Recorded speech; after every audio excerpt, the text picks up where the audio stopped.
What's up, guys? It is Modern Craftsman Monday, Monday, and Tyler is not with us this week.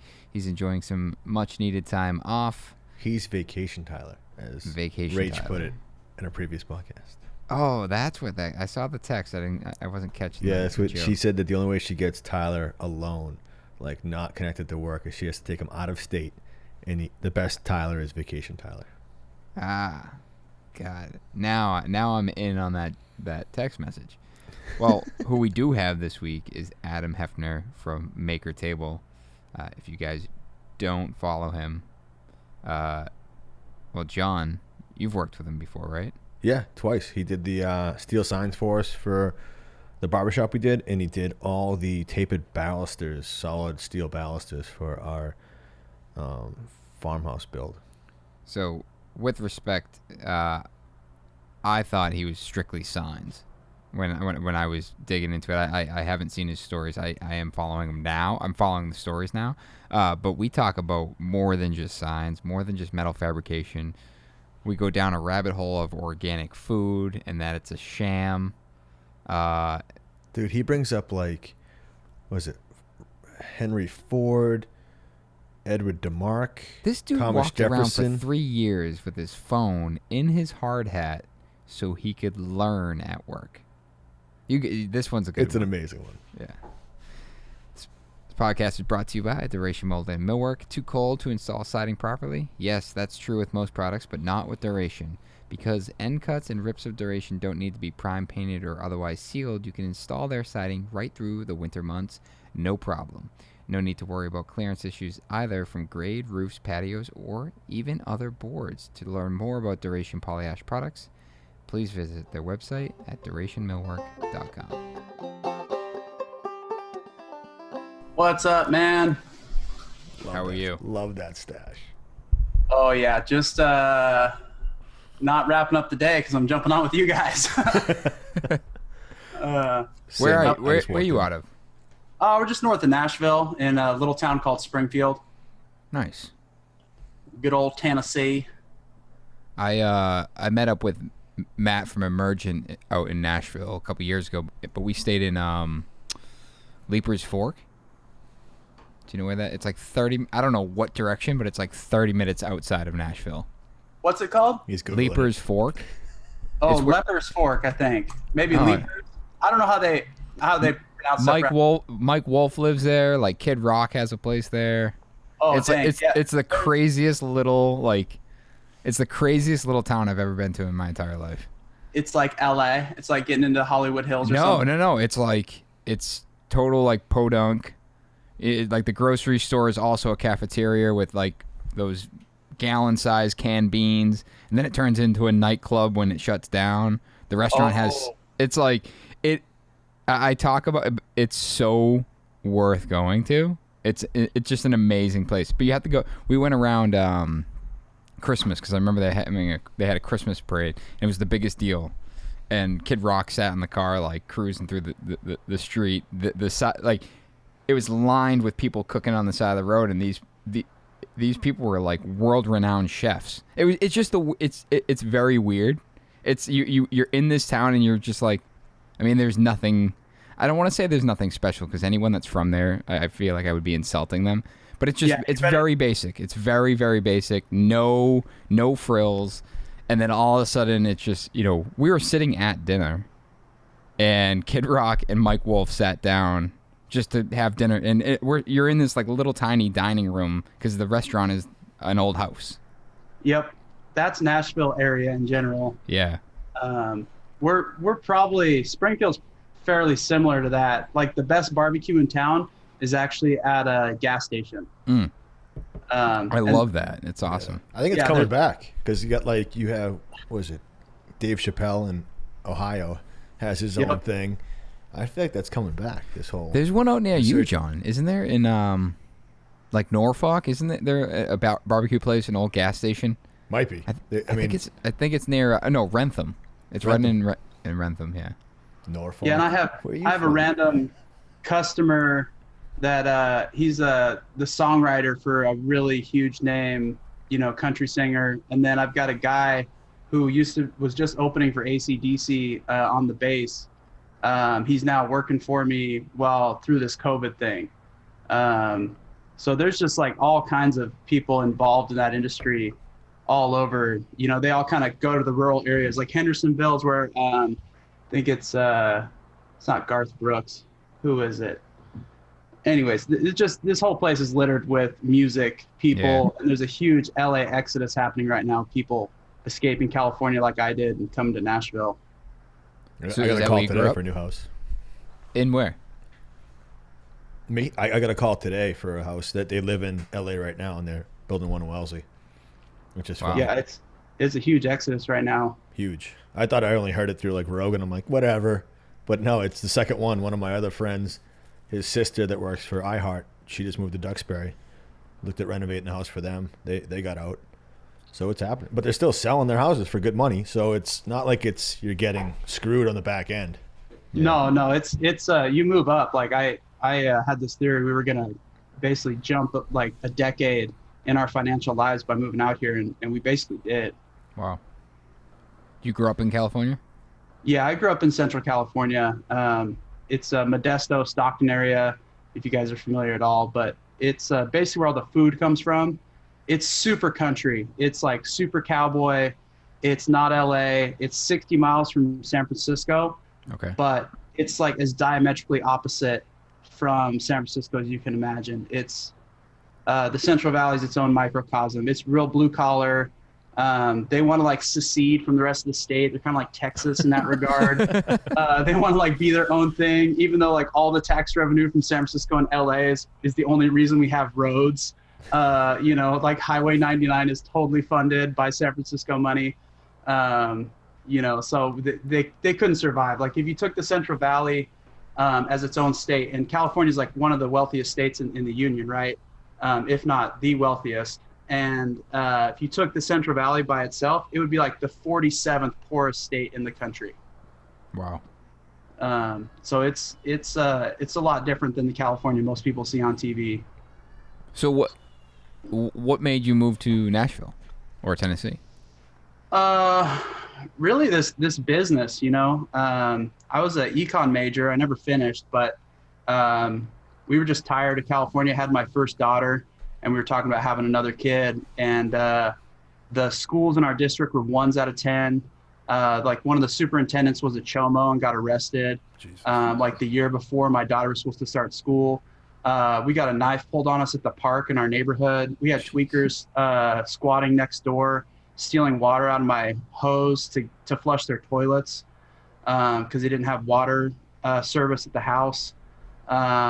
It was just like we were trying to move, and I was ironworking, doing, you know, field construction, and I was already driving. And so I was trying to find like some central location where I could have a reasonable drive and afford a place to live with decent schools and all that kind of stuff you start thinking about once you have kids. And it just wasn't really a possibility. Like basically we could move to a place called Lodi just north of Stockton, which is where what's that biker show, Sons of Anarchy? If like Charming was a real town, it would be Lodi. It's like just geographically, everything about it, where it's located, the scenery, it's Lodi. And that's basically where we could have moved, would have been Lodi. And that year we left, Stockton had a murder every day, and they were about to declare martial law. So we were going to be in the suburbs of murder capital USA. That was like the best thing we could afford. And to start this business, I would have had to take out a big loan. And I just wasn't comfortable doing it because I didn't have a working product. Like I didn't have a working business. I just had this idea, you know? So we started looking across the country. I did a bunch of math and basically broke down like pay scales, because in a union, you can go anywhere in the US or Canada. So I just broke down all of US and Canada by geographic area for like income, cost of living. And then I stratified for weather, because I can't do it like you guys in the Northeast. Like I want to see the spreadsheet for this.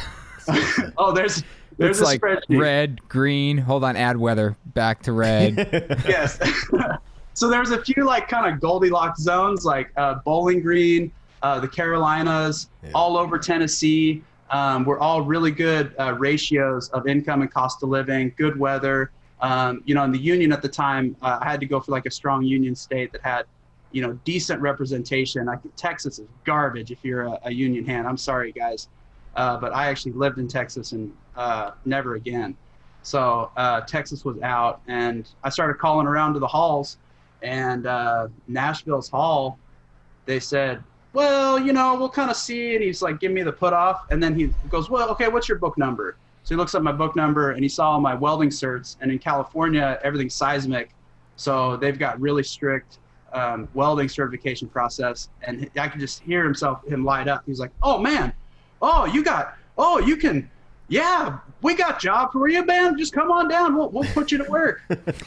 So by the time I hit town, I was just going to chill out for like a couple weeks and put my apartment together. And because we didn't buy a house right away, I didn't know if it was going to work out.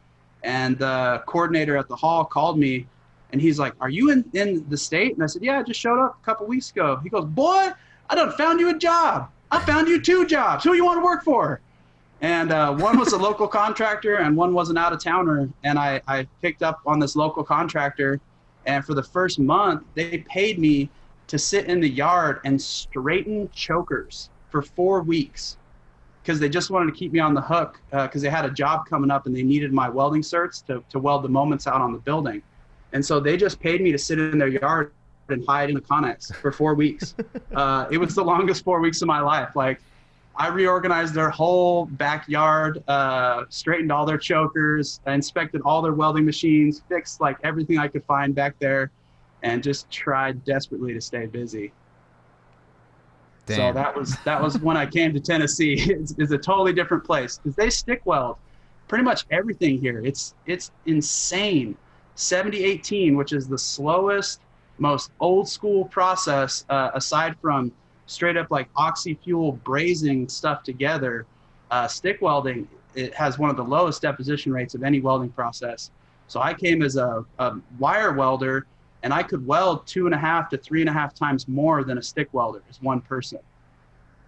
So they definitely kept me busy. I mean, I have limited experience in welding, kind of self-taught MIG welder, and did some fabrication, you know, when I was younger, but isn't the stick weld, like when you get into, because you're dealing with bridges and things like that, right? Yeah, high rises, bridges, dams, subways underground. In California, you were wire welding bridges and high rise? Yeah, and same here in Tennessee. Am I thinking correctly as like a MIG welder? Yeah, it's basically a MIG welder, but the wire that comes out is thicker than a pencil lead, and you're pushing so many volts that you can actually lay down like 1.5 inches wide by 3/8 to 1/2 inch thick weld in one pass. I've never seen that. You don't need to weld that for most anything. No, I mean the wire welding. I mean, even here, I worked in high-rise construction for 3.5 years. Everything was stick welded. It drives me nuts. I mean, even the guys welding the gas mains in the street, stick weld. Steam lines, stick weld. Yeah, everything's plastic now. Every gas station now is plastic. But I mean, even in the building, right? I know, but I'm just saying, like, it's crazy how it's changed. Yeah, that's I don't even know how they weld that shit. I think they spin it really fast. It's the only metal I know is from Forged from Fire, the TV show. My boys watch it all the time.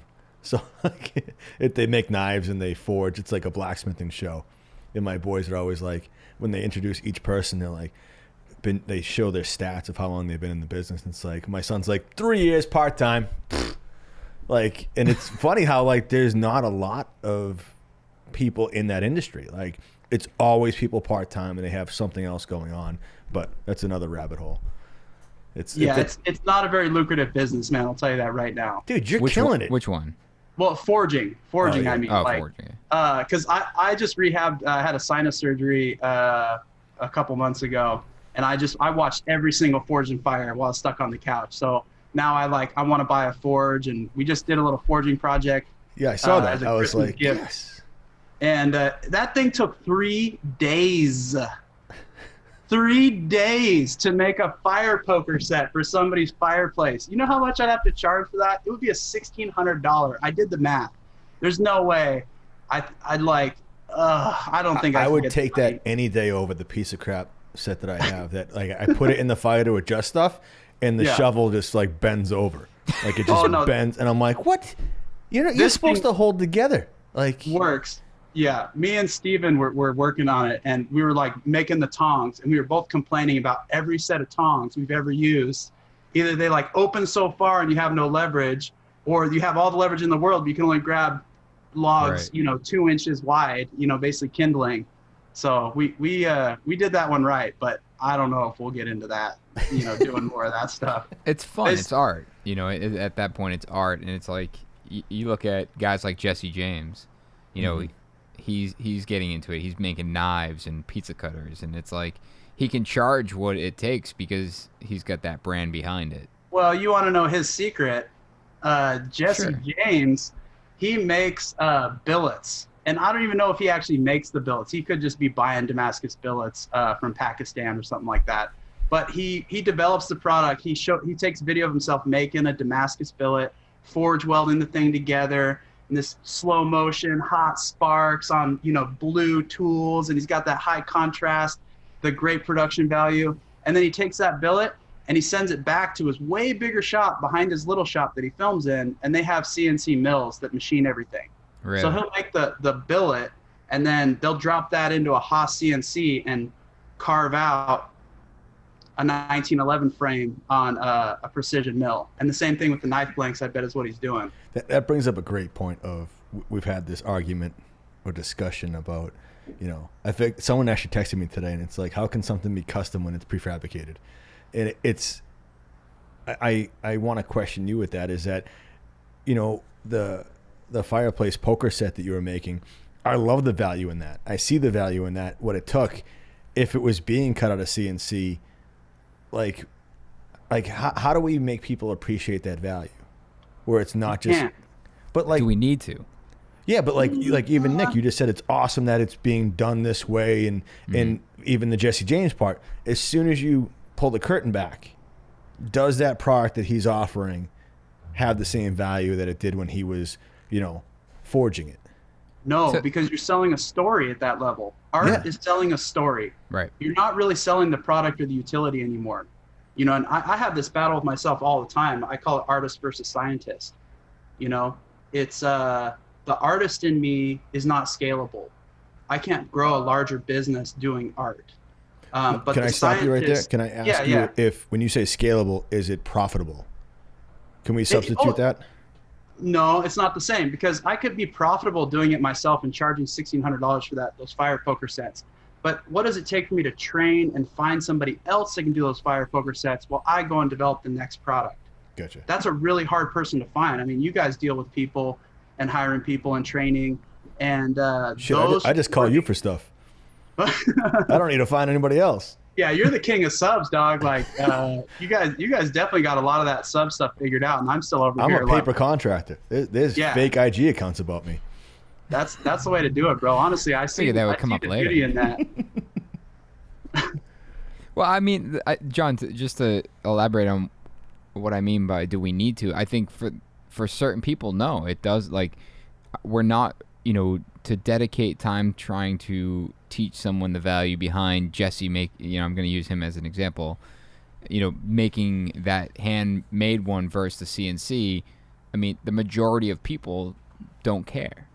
They like the fact that it's, I would say the majority of people don't care that it's made on a CNC, where us, like we find value in that. I'd rather it be made by him. I'd rather this handmade piece and know that story. But why tell that story of it being handmade if I think the majority... Because I think people fall in love with that part of it. Agreed. And what Adam was saying is like the production value and the slow-mo and the sparks, and it's like people fall in love with it, and it's like, I want that. And it's like, oh yeah, but it's made on that's only the prototype. The rest are made on a CNC. It's like, yeah, but I'm already in love. Like it's cool. True. I guess I was just trying to find another way of having this argument again. Well, and I wanted to hear Adam's take. he may be making more of it than I know of, but and maybe the cost that he's No, charging. we're gonna. You called him out, so hopefully he listens to this. And Yes, I would love that. I would love to get Jesse James' attention. He's been one of my heroes of all You time. guys could do man. a build off.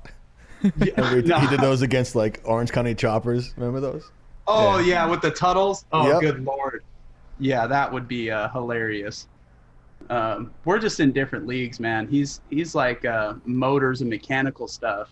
You know, Isn't he doing I'm- guns too? Yeah, he does guns. He's next level, man. I couldn't hold up in a build off.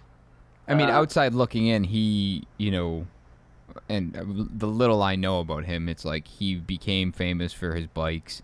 He went into TV. He seems to have hated it, and then decided to I think everyone has. Yeah, and then it's like, all right, well, let me leverage this, you know, with the wealth that he created, and he's like, I'm just gonna go back to doing what I love, and I'm gonna work in my little shop, and yeah, he probably owns at least a portion of that big shop, and you know that's. Oh yeah, I'm sure it's his, and all Yeah. his employees are his. He still owns a controlling interest in what is it, West Coast choppers, Yeah. or he gets royalties from it or something. He's That's a what I mean. genius It's like- businessman. I mean, That's what I mean. It's like he took advantage of the opportunity and then went back to the art and what he loved. He's like, I want to build a gun, so now I'm going to build a gun. I want to build kitchen knives. I'm going to forge it. And it's like, and he continues to tell that story and only do that. And the fact that it goes from his hands, you know, he makes that quote unquote prototype and then it goes to being produced. Good for him. I mean, his That's choppers are the same thing. He prototyped the I think he got started making fenders for gas tanks in his garage in Long Beach or something like that. And then, you know, those got popular and he worked for some big names, you know, in the industry. And then he made those choppers, and those choppers are still being made that he designed. Right. You know what I mean? And so he's got a formula that he's figured out. Like he puts his name on it, he licenses it, he tells the story, and then he makes this repeatable process behind it that can scale, you know, and that's the artist versus scientist. He's balanced that out really well. Well, I think it starts with talent. And I think that's what a lot of craftsmen have is they start with a talent and they never get past like a certain point. Meaning business gets in the way. They scale a little bit and then all the bills add up and then it takes away from the artist part of it. And then they have this huge debate on what to do and how to scale it. And I think I have that issue all the time. That's why I keep going back to this handmade stuff where I'm still upset that people don't make dovetail drawers in their own shop. And I've never made a dovetail and it bugs me that I would want that. And I understand that it doesn't have the value to the common person. It still bugs me and all of it does, but that's why I'm slightly crazy. And Well, that just makes that makes you who you are. That's what makes you tick, right? If you had your way, you'd do everything a particular way. But well, I think all of us, right? yeah, It's just how do you get past that glass ceiling of being able to then scale it and have enough of an idea of like we can do that for our builds. Like we always joke about, you know, that 1,000-foot, 30,000-foot view where you can see it. Imagine like we've all been offered, you know, TV things. Imagine trying to create these bikes, do this thing, or the house, or you know, metalwork, and do that, and then be, you know, offered a project where you're doing a TV show, and it's like, oh, it's going to take you away from your company for 6 weeks. Mm-hmm. And it's like, all right, then I die. That's like detaching my lifeline. right. And so imagine being able to do that, take that chance, and then have everything run. That's what I think about every day. How do you get it to run without you? Where then you could then take these opportunities to do those little adventures that you have in your head where it's like, imagine if I made this concierge program where everyone can use it. Imagine if I can do this for a nonprofit. And it's like, I need like a millions, but no, what I really need is how do I have a company that runs well enough that I can pull away more? I think that's the biggest thing. Do you guys see that same issue? Yeah, agreed. I mean, Adam, like you're in a position right now. You're still in the union, is that right? And actively working. No, You're not anymore. I got out of the union. There's no shop union in Tennessee anymore. Have you watched his stories? Like, there's no way. Like, he's in the shop. No, I was reading on your website and I couldn't tell if you were still in, because at one point I'm assuming you floated between the two. Is that right? Yeah, I mean, I got a layoff. I finished up the Corvette plant up here in Bowling Green and got a layoff. And I thought I was going to take a week off to build this plasma table that started the business and then go back to work and just like see what happened on, the weekend warrior kind of thing. And I never went back to iron working. So I paid my dues up. I kept my book up for a year as my insurance policy after I stopped iron working. But it was pretty apparent after a year that I was probably not going back to doing that. But it's a big part of my story, and I really respect the guys that do that and still are out in the field. And it taught me a ton about metallurgy, metal fabrication, steel erection, field construction work, safety, and I got a lot out of it. So I'm definitely still pro union. I'm not in a position to do it at my shop yet. I'd like to work that way, but we're still. You'd like to make the shop days. union, is that right? I'd like to have a field union, at least the field guys. We're starting to work into the construction and install our own work at a pretty high level. And I'd like to, if not be union, pay the same as the union and offer the same benefits by chasing the kind of work that is union work. So is that what it comes down to? Is the reason you'd want to be able to get into the union is to offer your team better benefits? Is that kind of the reason? Yeah, totally. I think it offers a great structure for bringing new people in and training apprentices and getting people introduced to the trade and weeding out the people that can't hack it and the jokers. And then you get this pool of journeymen that you can just tap into and pull off the bench, light up a job, get something done, and then lay them all off, and they go back on the bench. You don't have to worry about keeping these company guys. So right now I'm locked into this. Whenever we're slow, I still got to give people 40s because that's just a commitment that I made to them when I hired them on. So I love how you put that. I got to give them 40s. Yeah.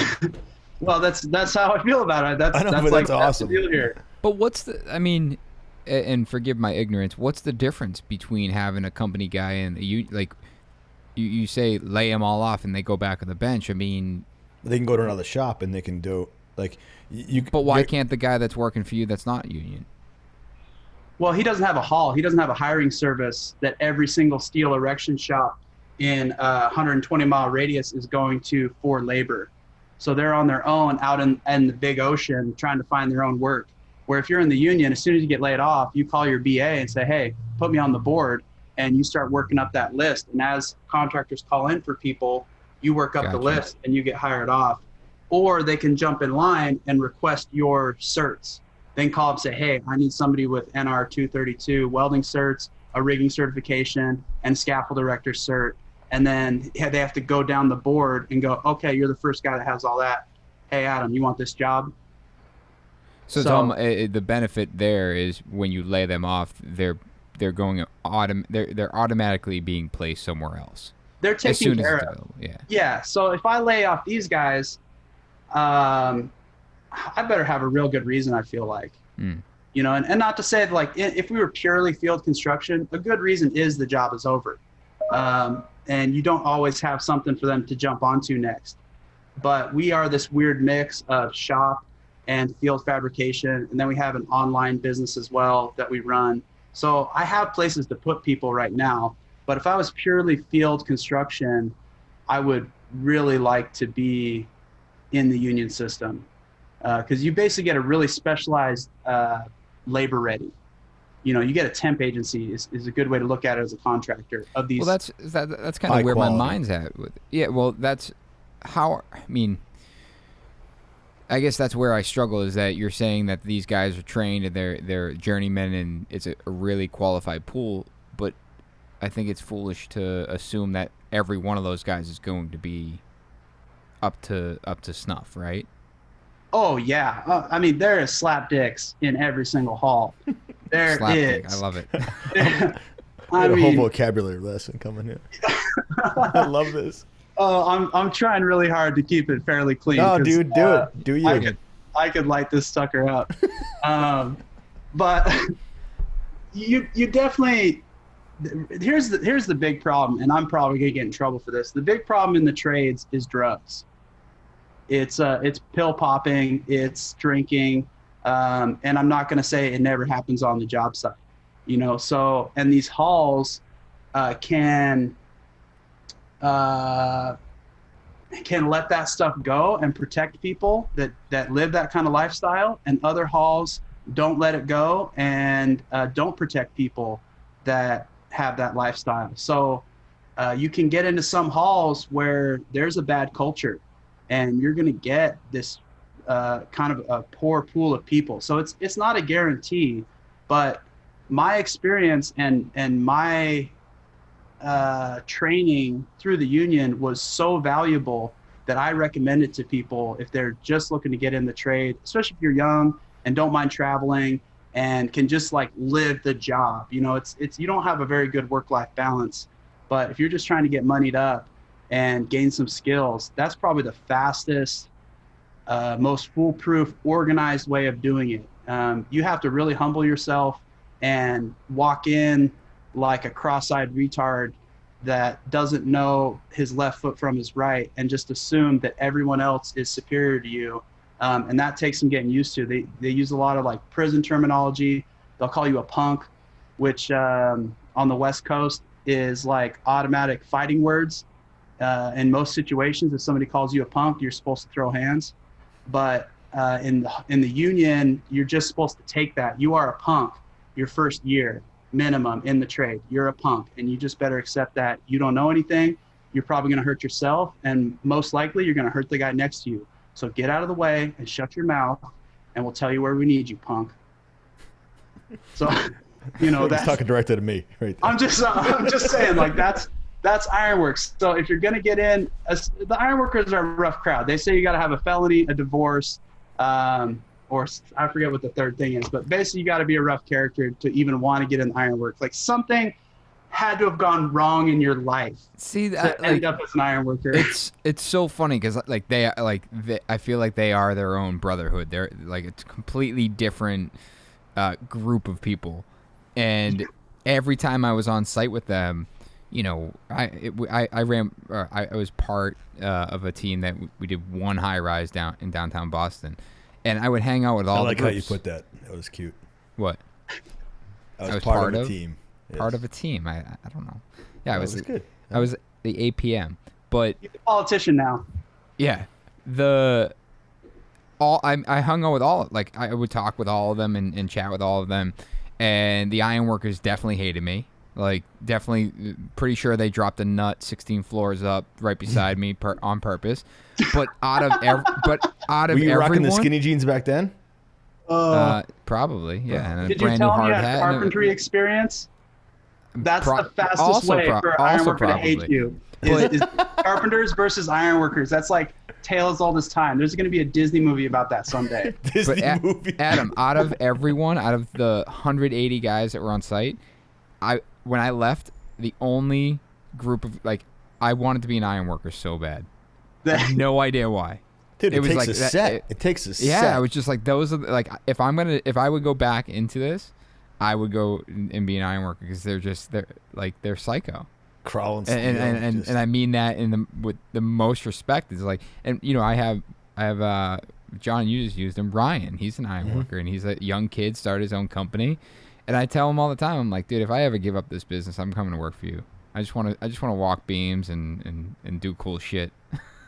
It's fun, dude. It is it's just. I mean, it is a different breed though. It's like you're watching these guys walk 300 floors up, without thinking of anything. Yeah, you get a swagger because you do deal with death regularly. Right. Not that people die on your job site all the time, but you definitely hear about guys out of your hall that don't go home. Right. Or I was on a job at the Stockton Courthouse, and we had an injury every day for 4 days in a row. Wow. Somebody lost a finger in the rigging. One guy got thrown off of a beam when 2 bolts sheared off, and he caught the bottom flange. Jesus. And he wasn't tied off. It was first thing in the morning. He was just walking out to his first point. He'd been connecting for like 20 years, and the bolts just randomly sheared off on one side of the beam and threw him to the bottom of it. And his connecting partner had to go around 3 beams to get over to him and pull him up. So we had to hang on. Day 3, an apprentice was fueling a chop saw and got gas on his pants, was cutting with the chop saw. The sparks ignited his pants. He ran across the deck. This like 600-pound grizzly of a man named Tiny, who I've never seen even walk fast, jumped up like Winnie the Pooh and ran across the deck and tackled this kid because he was running for the edge because he was on fire. Then the 4th day, 8-inch grout pump hose exploded right next to me and my partner while we were tying rebar on the edge of an elevator shaft, and the boards were put on from the inside scaffolding. So we knocked the boards off, and the boards fell in the hole, and we just went straight down to the ground and almost got thrown in this elevator shaft on the 5th floor. I got up on that 4th day, threw my pliers across the deck, walked down to the floor, and went to the car, and never went back to that job site again. So that's what you're dealing with. And then you just got to like take a deep breath, stop your adrenaline, and go back to the next job. So you got to have a swagger if you're going to be an iron worker. You got to just like think you're invincible. And that's where I think a lot of that bravado comes from. And the culture is you got to just act like you don't care, because you can't too much. Yeah, I don't know. See, I don't think I could check that box. So I think if I was younger, I look Yeah, at it the same as the military. Like, I would have been cool with, Yeah. whoever it shook out back then. But now that I have a family and everything else, it's like, well, Oh yeah, different. this is a different universe. yeah. And there's specialties you can get into. I mean, there's iron workers that do the locks on prisons. They're architectural iron workers. There's iron workers that do the eccentric hinges on bank doors, and that's all they do. There's, and that's a big reason I got welding papers, is once you have welding papers, you're kind of this prima donna, and you can work for who you want. You got to do the work, but you have a lot more options, and your life gets a lot easier out there, and people just leave you alone and let you do your thing. What was your goal when you got into the union originally? To walk beams or to be more specialized? No, dude. My goal was to get health insurance. So I grew up in I was 3rd generation butcher. My family had a big meat manufacturing outfit. God, and that's imagine like, if you had an IG and you were a butcher. That would be amazing to watch. oh, dude, I could light up the butcher IG, no doubt, to this day. But that business was 53 years old. We had 130 employees. We worked 3 shifts. It was a huge operation. We used to make like 1 million pounds of corned beef every month. Wow. And then we would grind anywhere from 80 to 240,000 pounds of ground beef a day. It was like high speed, high volume manufacturing. And that place shut down in 2012. And my wife was already pregnant with my first kid. So I had a job for a grocery chain called Save Mart out west as a category manager that I could have taken. It was great pay, good benefits, had bonuses, but I was just burnt out. I did not want to be in food anymore. I didn't want to work in the meat industry and not be in my family business. We fought it really hard for a couple years, and I just felt really defeated and low confidence, and like I couldn't really do that job, honestly. So at the time, I was fabricating a rock crawler in the back maintenance shop of the meat factory, and I really liked metal fabrication. My neighbor was an iron worker, sat down with my wife, said, hey, look, I got this pay scale. It starts at $16.80 an hour. We're going to take a pay cut, but I think I'm really going to like doing this work because I really love welding, and I'd like to learn more about it. And we'll have health insurance before the baby comes. And my wife that was like, a tipping point. I think that was the tipping point. And my wife, bless her heart, she's like a real feelings kind of a person. And I'm like Mr. Robot Brain, logical. And she goes, just do what you love, honey. We can be poor. It's fine. She's so sweet. And so I called, actually just walked next door, and my neighbor, Danny, said, hey, man, all right, where do I sign up? And he told me to get down and help me get in the union. And December 1st, my insurance kicked in, and December 10th, my daughter came. So that was really the only goal. I thought, I'm just going to get my confidence back up.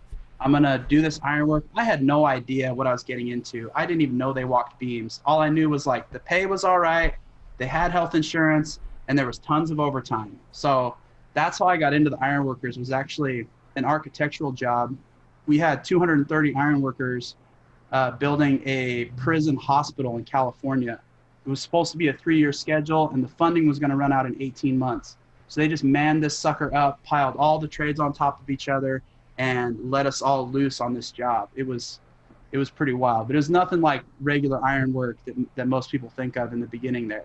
So that's how I got my feet wet. I really got in kind of easy in that regard. I feel like more people are getting into this industry for the same reason, because there's money, not so much health insurance, but there's money. They just see dollar signs where it's like, I can go get a pickup truck, short money, get some tools, and bang this thing out and make some money, because so many people want what COVID did, whatever, push people into this where they see dollar signs, not so much the craft. Yeah. And it's funny, then you fell in love with the craft of, metal. Yeah, well, I already liked welding. Like, I already liked metal fabrication, and there's not a whole lot of fabrication in ironwork. You're mostly doing field installs, but I got lucky to get into an architectural job, and then that led to a second architectural job. And, then I got pushed to the wolves and had to do rebar for about a year. Oof. And that was the toughest year of my life. Those guys are no joke. You get in great shape. That's the best shape of my life, dude. I could explain it. Not the shape you were in, but the workout.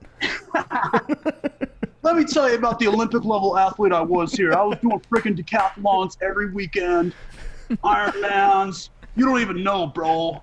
Now I have a dad bod. Yeah. So let's see. Rebar is the metal bars inside of all concrete in California. Everything's seismic out there. So the smallest bar I ever touched was a number 6, which is 3/4 inches around, and they're generally 60 feet long. And we did stuff all the way up to 18 bars, which you don't mess with 60 feet long. Jesus. But it still takes 3 guys to carry like a 20-foot number 18 and place it and tie it. So the first job I got on was the subway system in San Francisco. We were making the 6 floors underground on grade, and they had these operators from Egypt that were drilling holes down below the sea level. They're called sea camp piles, and they evacuate that hole with this stuff called slurry that's heavier than seawater to expel the seawater, but lighter than concrete. So when they back purge it with the concrete, the slurry comes to the top, and you end up with your cage down in the ground and the concrete encased around it. And then they line those up to make walls. It's probably really hard to follow being a podcast. They can't even see my hands moving around. Anyways, basically, we were moving noodles of steel and tying them into like basically basket weaving with big metal tubes to put into concrete. That's the best way to explain it. It's just hard-ass work. That's what it is. You just put metal on your shoulder, you pack it to the place, you drop it off. When all the bundles are packed out, you start placing it and tying it with wire bent over like a cow, mooing your ass off until the day is over.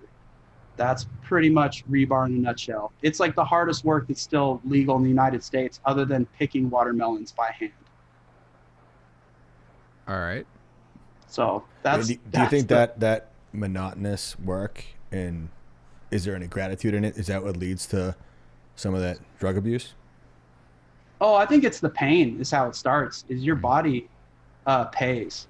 Your body pays dearly for that kind of work. Like you said, you're bent over all day doing slabs, or I mean, if you're fortunate enough to be doing a wall, yeah, you're standing up, but you're still, when you're dealing with number 18 bar or any size bar, it's not like you're tying 2 together. It's a cage. Like you said, it's a basket, and it's hundreds of connections that you're doing one by hand. Yeah, here's some scale on the what was that? The Folsom Dam and Spillway. Me and my partner would pack out a truckload a day, 40,000 pounds. So each guy was carrying 20,000 pounds a day on a slope that was, I don't know, probably 30 degrees. It's like a spillway slope. I don't remember how steep it was, but we would pack 20,000 pounds a piece up this hill and then tie it every day over and over again. So basically they say by the time somewhere between 30 and 33, you're going to start waking up hurting. Yeah. As an iron worker in general, and definitely as a rod buster. So, and sure enough, like I stopped doing it. I only did it for a year and iron worked for, about 5. And by the time I hit 32, I was just like driving in the car. I was like, oh, my knee burns. Oh, what is that? Literally nothing happened, just driving in the car.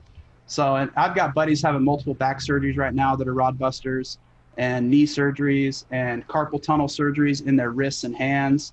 And it's just something you got to deal with. So I don't know, that's where I think the drugs start, is the pills, is you need something to manage the pain if you're going to stay working. And it's funny, John, like when I keep referring back to this job, but it's the only time I really dealt with heavy rebar, and we had a 10,000 square foot plate, and they installed 32 caissons, and they're 5 feet in diameter, and they would build the cages in 3 sections, truck them in, and then the rod guys would connect them. They'd hang them into basically what you said, it's a slurry hole, and it goes down 153 feet, and they drop a 50-foot cage in, hang it off the side of the steel casing, and then the guys would come in and tie the next one together. They'd lift it up and drop that down, and it'd go over and over, and it's those guys. I mean, my point, John, is like you say that there's no gratification there. It's like I remember looking at it going together, and I have photos and upon photos in my phone because I thought it was just so cool, especially when you get to the grade beams and the slab and the structural slab. It's just so pretty looking. I know. I'm with you. It's just the same as like it gets covered up. It's gone. It's the same as framers, right? Like for our industry, like that's obviously this foundation is excavators, it's that stuff.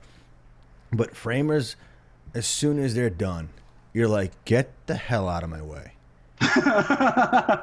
Like as soon as they wrap up, whether you're trying to gain time, you push the most pressure on those guys, and then they're gone. You're like, you kick them off the site. I'm obviously exaggerating it. You don't want to, but it's like the reality of it is, and then everything after that is amazing pictures of awesome details after they leave and they never get tagged.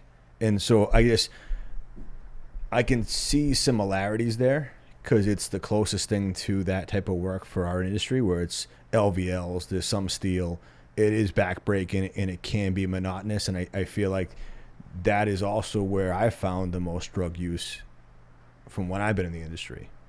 Is when we were carpenters and when we were framers and we were doing just that type of stuff, because I couldn't even imagine doing that same thing.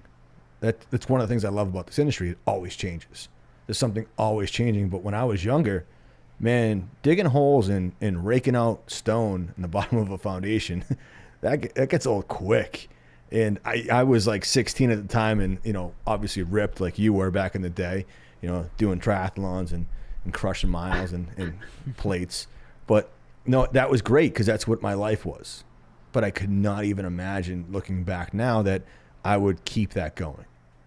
Keep that same mentality, that naive mentality. This is great. You mean I get a free tan and I get a workout for free and I build something and I get paid? That went out the window, I would say 3 years in, until I like you, Adam, is that you then got addicted to, I want to say this in your words, is that the knowledge.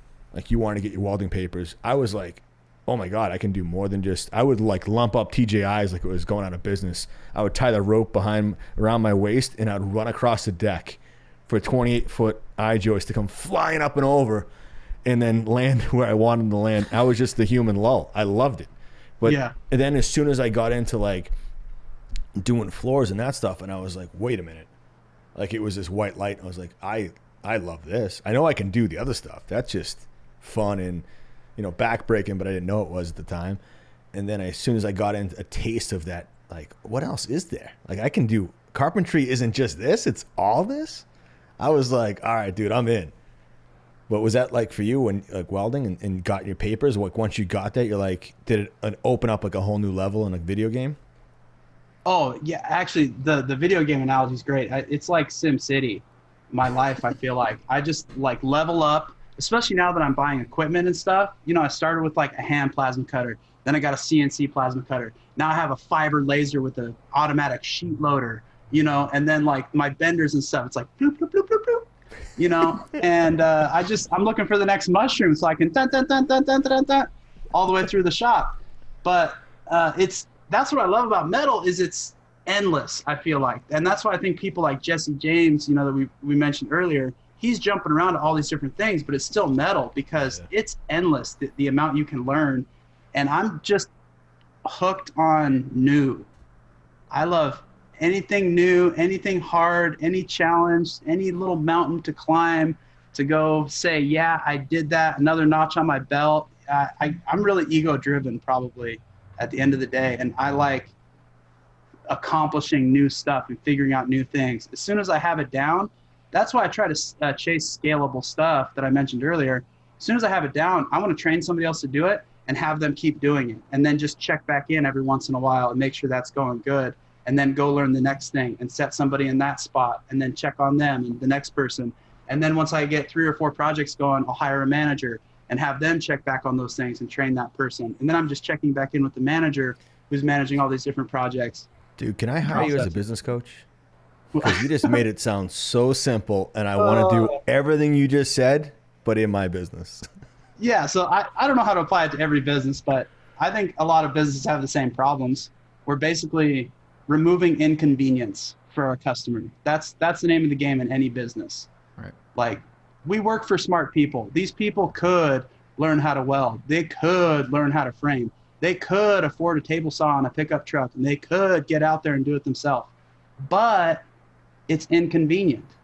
And that's really where we get margin. Because the rest of the stuff, we're just charging them straight across for what it costs for this material and this time for these people to come and do it. And our margin is when we remove the inconvenience from the customer. That's it in every business. I mean, from dentists to lawyers, doctors, all the way to the trades. It's the same thing. You're removing inconvenience. So that's what I'm trying to do is, I don't know, I'm all over the place right now. No, but I manage. I wanted to, you just kind of went down that rabbit hole of kind of how you would set things up, right? So are you at a point now where it's more fun to build that business than it is to actually do the metalwork? Oh, that's a good question. No, it's way more fun to do the metalwork, but I have to work on the business for it to grow. I'm past working in the business. Why? Because that's where the most growth happens is positioning and aiming. It's not in like, I have other people that'll load the rifle. I have other people that'll pull the trigger. All I need to do is look down range and aim. And the rest is gonna happen. Because I have great people that because are great you at want to, but that's because you want to grow. That's because you want to scale. Not you don't have to, right? Well, it goes. I don't have to, but my grandpa always said, if you're not growing, you're dying. Okay. And I also am gun shy from this 53-year-old third generation dynasty business that shut down. So I watched it wind down. I watched 130 people lose their jobs. I had to hand out pink slips and last checks. And I am scared to death of ever doing that myself. And I made a lot of I feel like the argument might stand where it's smaller. like, all right, yeah, be smaller. It's way easier to tell 3 people, hey, sorry, this isn't going to work out. It's more controllable. Yeah, then scale up to 100. Listen, I'm with you. We 100%, all are. We 100%. I know you are, Nick. I've listened to your guys' podcast. Nick is like the wild man. I think you got growth. I think you've beat Nick on growth, straight up. Probably, but it does. Like I asked the question for you, I asked the question for the listeners, and I asked the question for me. And for me, I do believe that I'm at a point where I actually have a lot of fun building the business. Where yes, there's absolutely days, weeks, months that I would like to go back to, screw it, I'm going to be the guy framing and throwing the floors in again and doing like what John was just talking about. I do miss part of that, but a big part of me also has other goals outside of just being a carpenter builder, and and I look at being a businessman, a business owner, and what that could do for my family and what that could do for me and what that could do for the industry and the people within the company. Yeah. And that is really that excites me even more.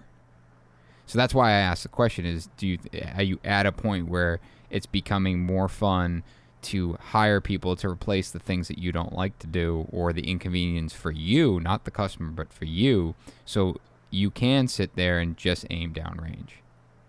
No, it's not more fun to do that, but I'm just not scaled. Like the ultimate dream is at some point, basically I'm trying to get fuck you money. That's been my goal since I started this business. Sure. Is I want enough money where I can live deliberately, as like Henry Thoreau put it.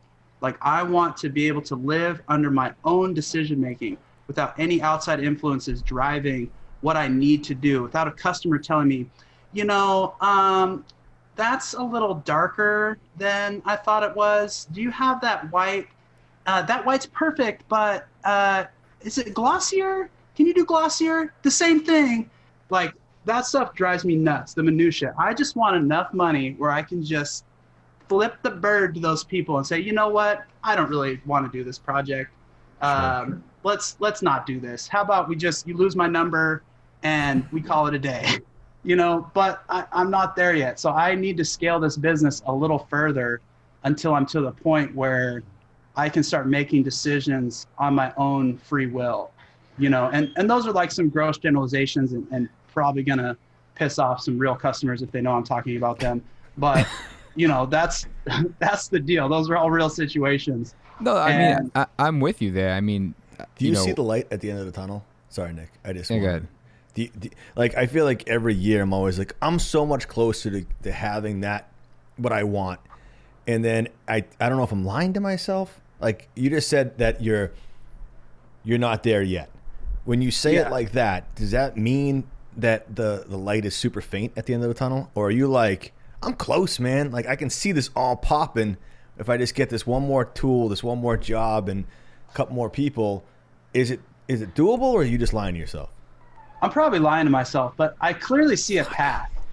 I honestly, Adam, I'm going to jump in here for 1 second because I feel like I feel like there's a lot of similarities into how we think, and that goal keeps moving. Like that light, you see the light, but it never actually gets closer. Because the moment you're in a position where you can tell the lady to F off because the white's not the right white, it'll be something else. And that's the way it's been for me, where it's like, I just want enough money to do this.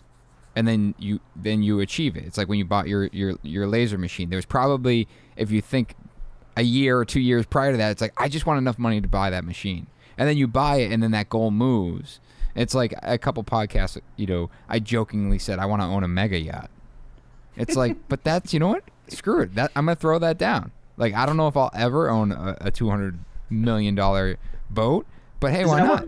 I just want to go on vacation. Mega yacht is $200 million? I saw some used ones for under 100, but I figured I'd go new. No, but I think that's the point, and that's what's so exciting about this and building a business is that goal, John. I don't think it is ever achievable. Like you're always going to move it. It's always going to be this target that it's like, yeah, now I can tell that lady to F off, but now I'm at a point where it's like that's so small scale. You know what? Can we not talk about this because I don't want to know that part of it. You want to know that it's achievable. You like the mystery. No, like this. I'm sorry.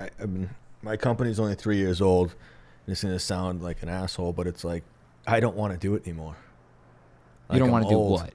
Like I don't want the tunnel to get longer. And that's fine. There's nothing wrong with that. And I want to put the right people in place so I can pull away a little bit more each day. You want to coast. And no, watch your mouth. You want a lifestyle. I don't mean that in a bad. I don't mean that. I guess I don't want fuck you money, Adam. I would love to. If someone offered it to me, I would be like, yeah, I'm in. But like at the other part of it, it's like I just want to be financially stable where money doesn't run my life. Like I don't have to think about it. Like think about all the turmoil and all the issues and anything I've ever had has come around money. Where it's I want to buy this house. Or we moved a similar way. Like we were in a town in Malden where I think two parents showed up to parent-teacher conference out of the whole classroom. It's like no one even gave a shit about school. Dang. So like we knew that we had to change our move. Our move was to come here, but that put us in a spot that was financially straining. You get me? Like instead of going to private school and being strained that way, let's buy a house in a town that makes sense. I guess part of this is in the back of my head is that I had an old friend I went to college with. Friend is a very loose word. We went to school together, and then he worked for me. And just people that listen to this that know me, I may have strangled that kid at one point in a house that we lived at. Everyone's like, "Oh yeah, now I know who he's talking about." I know. But that like, and then he worked with us on the side doing like roofs and all that stuff with me. That kid couldn't keep a job if his life depended on it. Okay, and probably has 2 friends. That dude hit for $1 million scratch ticket this past weekend, and I was like, "How is it?" Me in my truck talking to myself. How is it I bust my ass for how many years, how many days, endlessly, and is that break gonna come? I guess that's the end of it all. Is like, yeah, I love Nick and Adam building that culture. Forget the company part of it. You're building a culture that attracts the right people, attracts the right clients. There's something that's just addicting to that part of it. It's like I can do this. Like Adam, watching you on IG, I think, correct me if I'm wrong, on IG in the beginning is right when you started, and it was. I loved watching every second of it. The way you moved and the way that your company was growing and what you loved about the metal and the sparks and everything was just absolutely addicting. And the fact that you're growing, if anyone else had watched that or knew you and your family and said that you wouldn't be successful, they're lying. Because I knew it right from the beginning. It was like when my client came to me and said, "Hey, I want to do a baluster that's, tapered from 3/4 of an inch to the top to an inch at the bottom." No one around me could do it. I was like, you know what? I'm going to check in with Adam. I don't know you. I've never talked to you. Yeah. And I was like, you know what? If someone can do it, it's going to be this guy. And you did. And it was like, my point is like, Nick, I love the tunnel thing and that we're always going to achieve more. But at a certain point, don't you just wish that you had the right team? Yes. That could accomplish great things, and that 100%. It doesn't matter what that thing comes.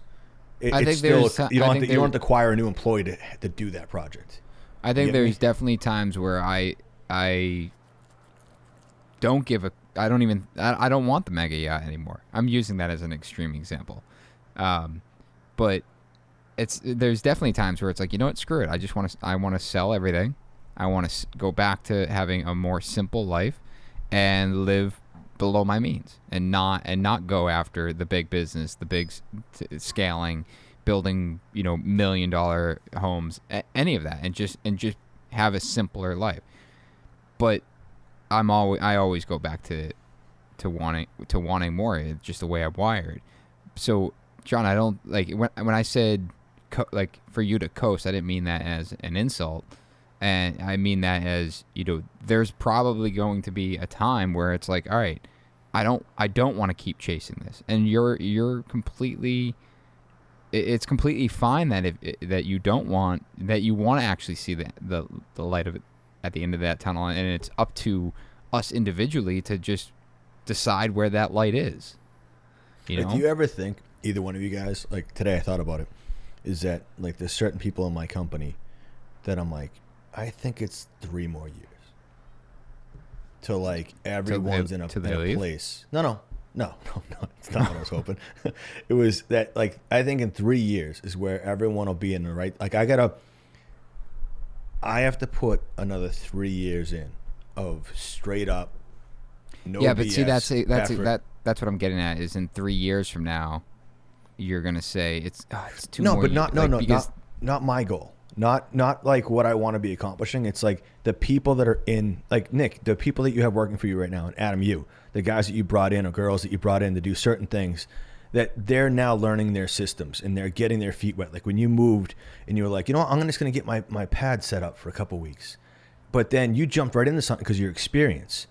I'm saying that the people that we have in our team right now, I love all of them. Mm-hmm. Some of them are new, some of them are old, and some of them still need, even the older ones, need another 2 years. In my head as I drive around, I go, I want to say in 3 years that everybody, the assistant superintendents to the PMs, will be at a place that no matter what comes in, $10 million build, whatever it is, if a $10 million build came in, I would then have to alleviate some of my other work I did to be able to put more of my team on that. But my team that we had would be at the right place and right time and right knowledge to be able to accomplish whatever came down the line, is what I'm trying to say. Not end of the road golden parachute stuff that we're kind of joking about, but that my team can execute whatever comes down the road. Do you guys see that? Like, or am I just selling myself that little tale? No, I think it's the same thing. I mean, Adam, go ahead. Oh, that's right. I feel like I'm starting from a different common denominator, that I don't assume any of these people are going to be here longer than a year and a half. I mean, average tenure in the United States for a job, I think, is like 1.3 years or something like that. It's not like your people are going to be here. Most of your people are not going to be here 5 years from now. So I don't try and take a people-centric approach. I take a system-centric approach. How can I set up this line? How can I set up this process? How can I create a bill of materials for this, or a awesome set of prints? Or how can I design this so it's actually fabricated the exact same way every time, but the laser cuts out a different pattern or a different shape to make the customers believe that this is really 14 different products. And really, from a fabrication standpoint, it's just one. Because if I make products like that, then all I need to do is find a capable fabricator, drop them into that work cell, give them the prints, here's the shelf where all the parts are, go to work, walk away, come back 1.3 years later and drop another fabricator in there. It's cutthroat, but that's my approach. Is I don't really looking for people to do this for me. It's like, what can I put in place where any person that has the knowledge and experience can be successful doing this function? I'm with you. So I think a call every 2 weeks with me would be great for my business class. And I'm just you want to do it on Thursdays? I'm totally cool with maybe 3 o'clock. I'll just send you an invite now, and we'll just do that. We'll start at 2 weeks, and then if we have to purge it, we'll do every other month. Dude, I wish I was still doing consulting. That was kind of fun for a while, but I don't know. What kind of consulting? I consulted in the meat industry when I first got out. I was ironworking, and I was doing consulting for a company called the Culinary Edge in San Francisco, and kind of keeping my feet wet and trying to live in both worlds for a while there. I'm all about hedging my bets. I don't like jumping into anything without a backup plan. So I stayed in that industry for a while I was still ironworking, until the ironwork kind of took over and evolved into what it is today. What exactly was the consulting? It was a startup, the first non-GMO meat company in the United States, and it could have been the world at the time, but it was pretty early days in the non-GMO, organic, super froofy food chain system. And then there was another, which if we get into organic, anyways, I won't even get started. You guys are going to get me. Come on, man. This is why we had you on. No. So I don't even care about the consulting anymore. Talk about organic food. Okay, I think organic food is like the ultimate FU to food insecure nations. Basically what we're doing with the food chain is we're going, okay, here we are, welcome to the United States, where we have an over-nutrition problem. We have excess of every grain and food product you can basically imagine.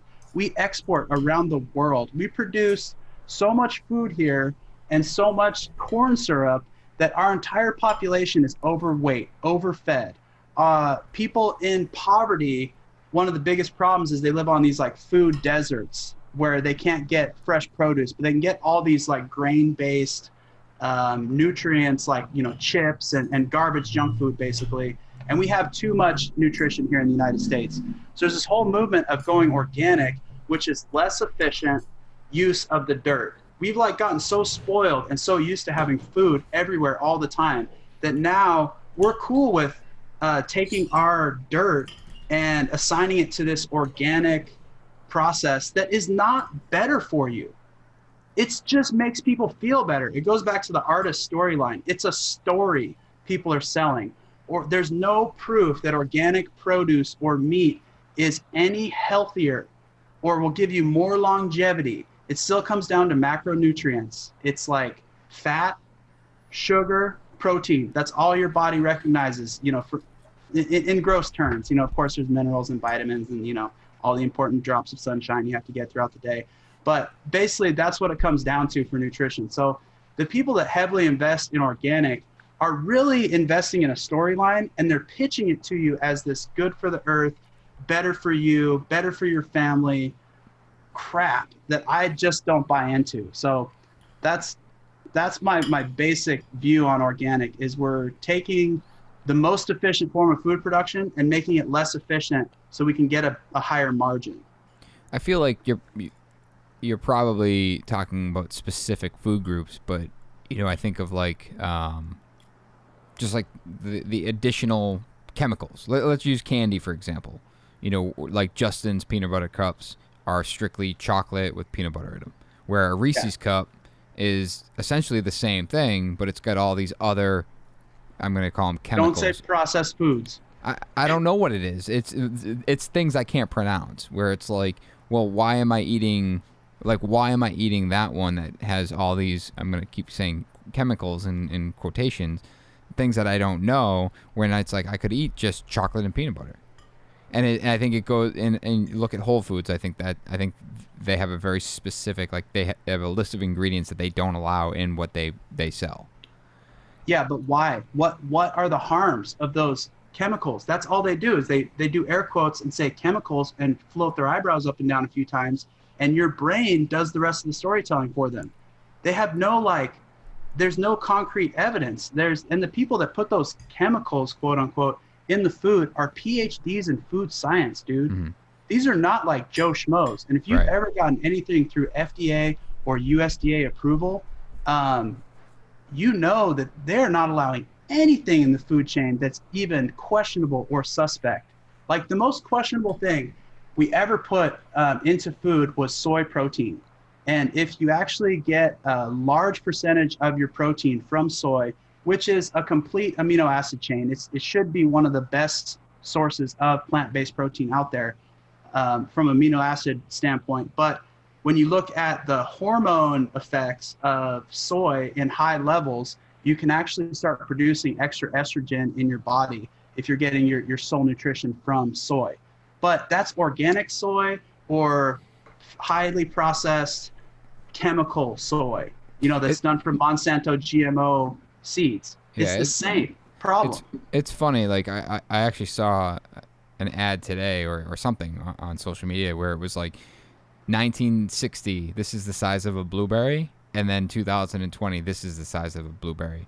And it's because they're genetically modified and all this stuff, and these aren't really blueberries anymore. And it's like, I don't know anything about the food industry. I've watched a few of these Netflix documentaries, and it's like always one-sided, but it's interesting because it's like, yeah, they're selling you on the fact that they're genetically modifying that blueberry to be 4 times as large, where it's like, and what I'm kind of grasping from you, it's like to make it more efficient for the U.S. to produce more food, where exactly. It's like, instead everyone else looks at it as like, why are they genetically modifying my blueberries? Like, look in the 1900s, like early 1900s, we had food shortages here. Like, there was parts of the world where there was famines. Like we're just so food secure now that we forget that like food used to be this big driver of our life, was to get enough nutrition. Have you watched any of these Netflix things about food? Oh yeah, I've watched a ton of them. My wife loves to watch them, and then like as soon as I get home, she's like, Adam, oh my gosh, you gotta watch this. And we put the kids down to bed, I'll watch it. And it's all gross generalizations. And it's basically air quotes and eyebrows. And they make you come up with this doomsday scenario while they're playing like a dramatic orchestra in the background that's like a freaking Siskel and Ebert production. It's funny. I watched Game Changers, the one about being all vegan. And I haven't seen that one. Didn't you go vegan for a minute? I did. I was like, it wasn't because I was scared or anything. I just was like, I'll try it. Like, see if I could. I was so hungry.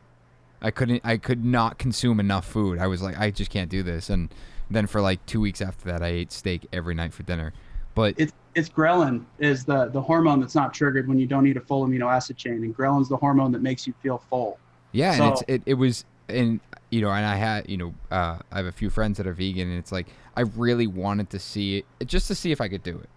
But it was. I watched the show and I remember looking. I'm like, yeah, they're intentionally making, like, they tested, I forget, the plasma or something of someone's blood, where it's like he ate a bean burrito and this one ate a chicken burrito, and the plasma was foggy with the guy that ate the chicken burrito, and it was clear with the guy that ate the bean burrito. It's like, but who knows whether or not that the fogginess is good or bad? They're not. Maybe even, it was nutrient density. They're just making nutrients it like, in look that who's plasma. look whose is cleaner, and it's like, I don't know. but wait a second. I feel like, are we changing the oil in our car right now, or are we watching food? my wife's the one who runs that part of the business in the family, but I look at it like as simple as, like, we got a puppy, and I think it's, I mean, correct me if I'm wrong, I hate jumping in this conversation because I know nothing, but it's like, from what I've read, is like, is preservatives get added, and that's what's not healthy for us to consume. It's like they did it to milk so milk could stay on the shelves longer, and it was all these things that were added. Like, when I look at dog food, it's all these fillers and all this stuff, so we have to find something that's done the right way. You know, it's like I love Joe Rogan for the fact he kills his own meat. Like, I love that. It's like, it's natural, it's not being absorbed by fertilizers, chemicals, and all that. That's what I'd love to be able to make sure I'm not eating. That's it. It's all it comes down to, is that I don't want to have added things that are in my body that I think you may have said decades ago we had a shortage of food. I also think cancer wasn't running rampant back then because of all the chemicals and stuff that they're being put in the ground, in water, and everything like that. I watched that Teflon documentary about how, you know, Teflon is in everyone's blood. Like, and I think they had to go back to like the 1980s to find out where Teflon, they used to dump it in the river, Ohio River, and now it's in everyone's body because it's everywhere. And if someone had known that, hey, the pan's not going to be sticky, but you're not going to have cancer, like, I would rather know some of that information. And again, maybe I'm going crazy, but I don't buy that either, that it used to be better, because there used to be lead in paint. Like, when Rockefeller started making kerosene in the late 1800s, they had no use for gasoline, so he used to dump it in the Allegheny River. The Allegheny River used to catch fire when steamboats would drive on it. So, like, to say that there was less toxins in the world is just... Well, I don't think that. I just think it's like in food. I mean, I know there's definitely toxins. We have Woburn, we have Civil Action. We have that big one where we had a lot of water treatment stuff that was, you know, poisoned. I just don't know. I just feel like there's also a lot more people, and food could be a culprit. Yeah, I think it's just the I don't know that people get stuck in and then assume that it's bad. And that's Well, what it's also what companies I'm don't getting want to at. release ingredients. So it's like, No, USDA requires you to post any ingredients above, I forget what the percentage is. But I also think if it's a special recipe, they don't have to give out those recipes. No, yeah, but you're talking about spices. No, Like, there's certain companies. Again, this is above my pay grade, but like, there's certain companies that, whether it's Tyson's, you know, chicken, that they want to keep their own personal brand the way it is, so they'll document it as a recipe, so that way they don't need to give out what the fillers are for that. Like, the fact that McDonald's tells me, hey, it's real chicken in 2010, Yeah. dude, I've been eating that shit since 1990. What was in it back then? Like, Well, I've been in Cargill plants that makes McDonald's food. I've been in Cargill and my wife won't let me go to Five Guys. She says the meat's not great, the right grade. I thought that was a good one. No, it's not. grade is a real thing. Grade there's a real distinction between select, choice, and prime. Those are real things. Has nothing to do with organic or whatever. And like you talk about Joe Rogan killing his own meat. Grass-fed meat is higher in omega-3s.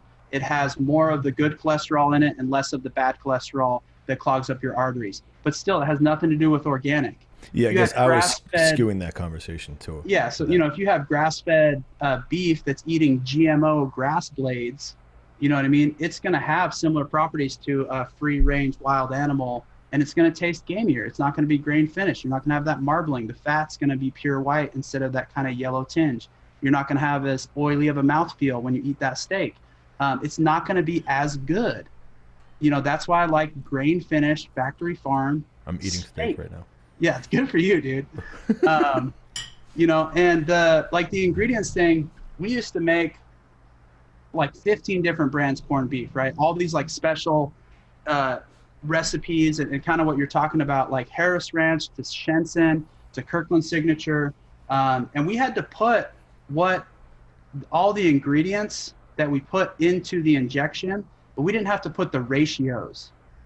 So that's where we had like a little bit of leeway. And I used to do label approvals with the USDA, and we've been in the USDA school lunch program, which is like the most stringent food supply system that I know of in the United States. And they require you to claim everything in your label in that process. And you have to also apply your nutritional analysis at the same time. So anything that could affect that nutritional claims of calories, fat, sugar, salt, all those ingredients have to be on that ingredients list in order of predominance. Do you think McDonald's has to do that? Or do you think they have lobbyists or these bigger companies that can? Yes, they have to do that, because Cargill, the plant that it's produced at, is subject to USDA daily inspection. It's not McDonald's making the hamburgers. And the big problem people have here, we get into pink slime. This was a big thing, probably 2008, 2009. Yep. They showed these pictures of this meat that was like pink coming out of a grinder. And basically what that is super efficient production. The bones, after they come off the boning line, have little bits of meat and cartilage and stuff on them. This used to be my dad's job in like the 60s when he was a little kid. His dad and mom would bone out all the chucks, and he would pick all the little bits of meat off by hand. And then this guy invented a machine called the beehive, which is these two rollers that'll roll the bones in these drums, and it'll pick all the little bits of meat off. So that's what that pink slime is the little bits of meat that are on the bones. It's real meat. It's real food. It just doesn't look like whole muscle cuts, but it is cuts of muscle. It's real meat. And the USDA says you can only mix that up to, I forget what the percentage is, it's like 10 to 15%. They say you can use this pink slime stuff, but you can't use a lot of it because you're going to mess with the texture. It's no longer going to be a hamburger patty. That's what I'm saying, is food is highly regulated. What's in a hot dog? Hot dog is I feel like just a bunch of pork.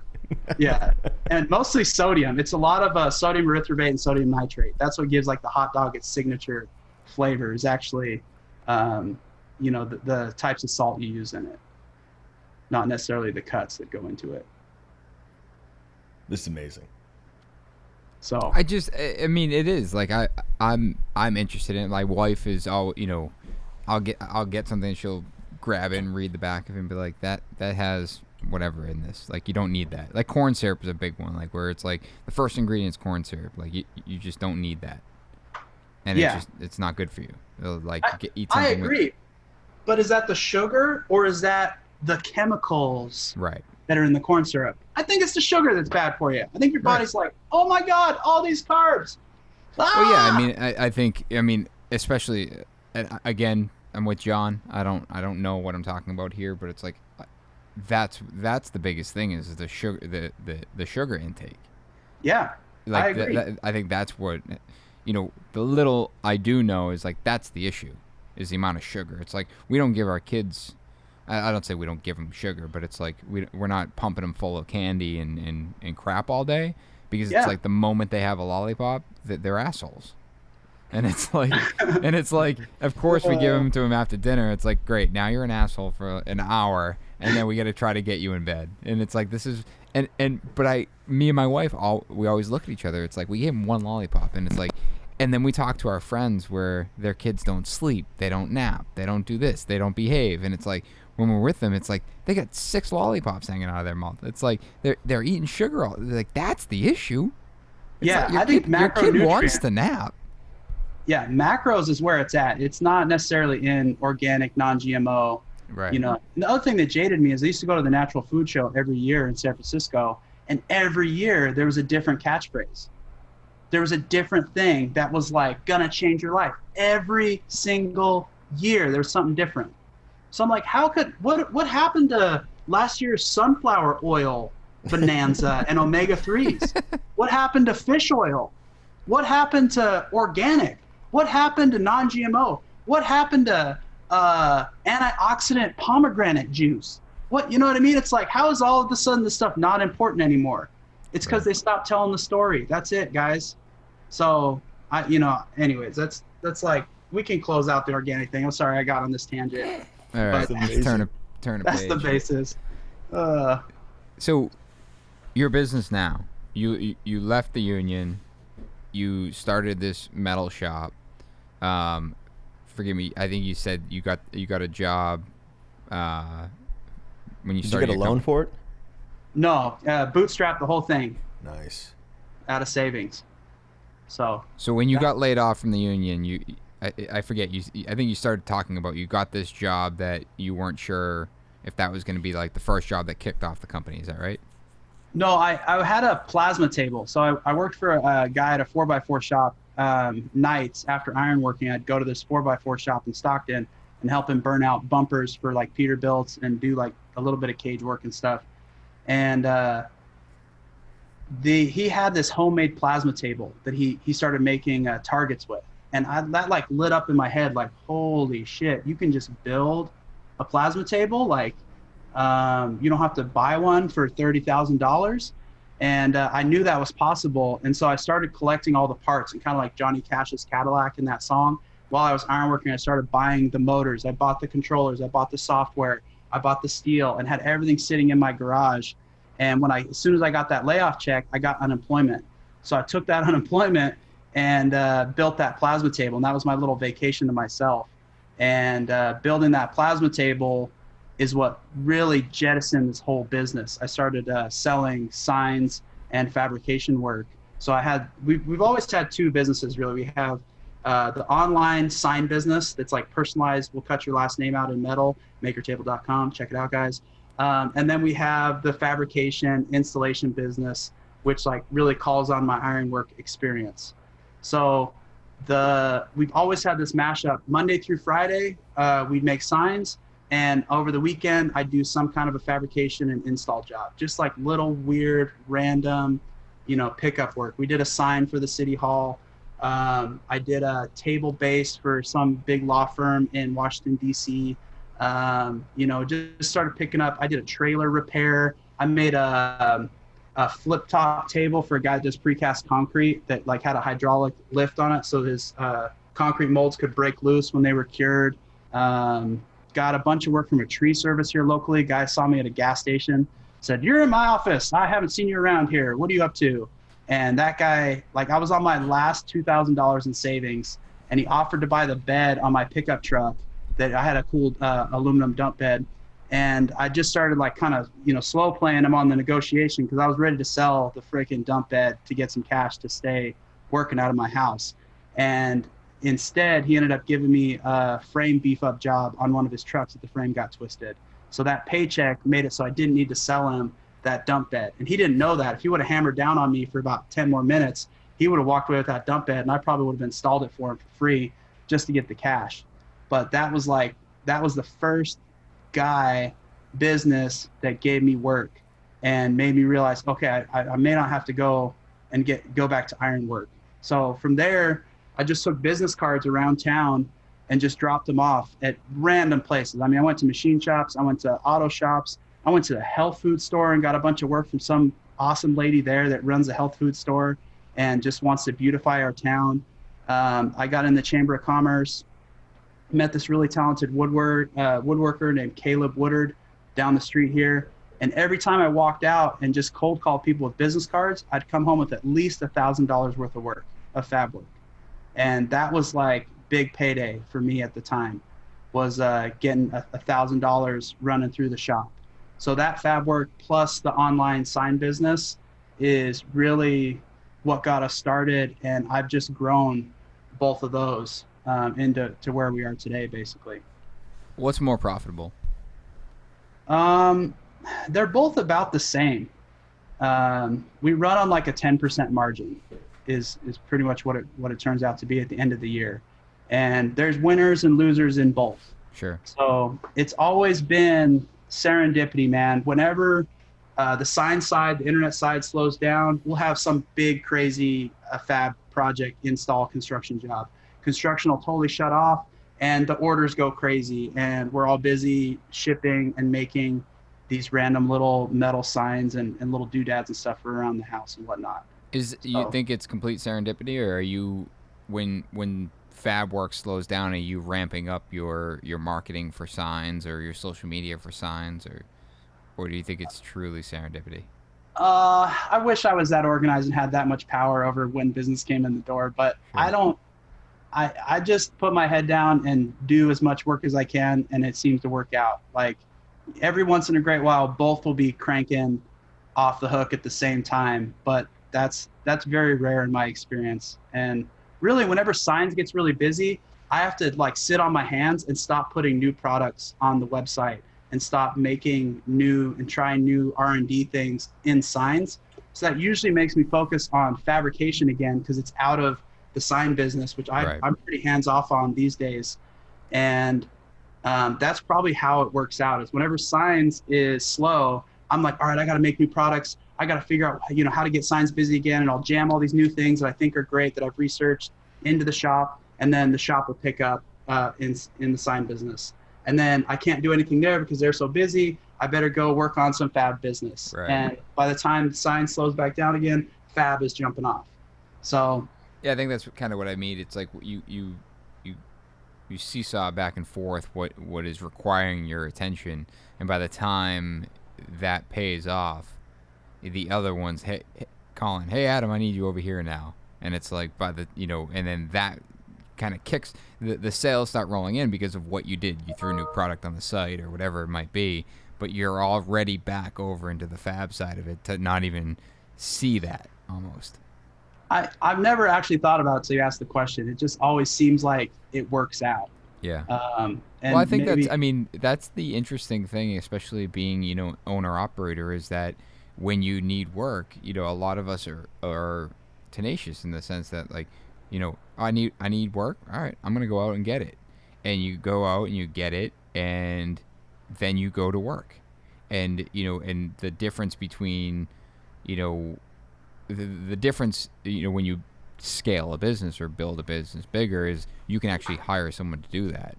Where it's like now you just have this steady flow of signs. The sign shop never slows down.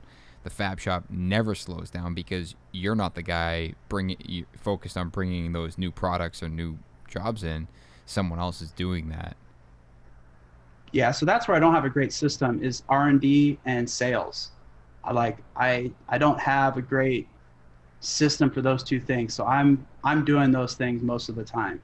Yeah, I think most of us, I say us as like the listeners, are, and it's and it's funny. Recently, I've had the conversation where I say all the time, I enjoy the sales side of it, but I'm more recently I've noticed that I actually don't enjoy that. I actually enjoy meeting a client that I know who's going to work for us and being part of that process. It's like I don't necessarily want to have to sell myself on that phone call or that Zoom call or that meeting.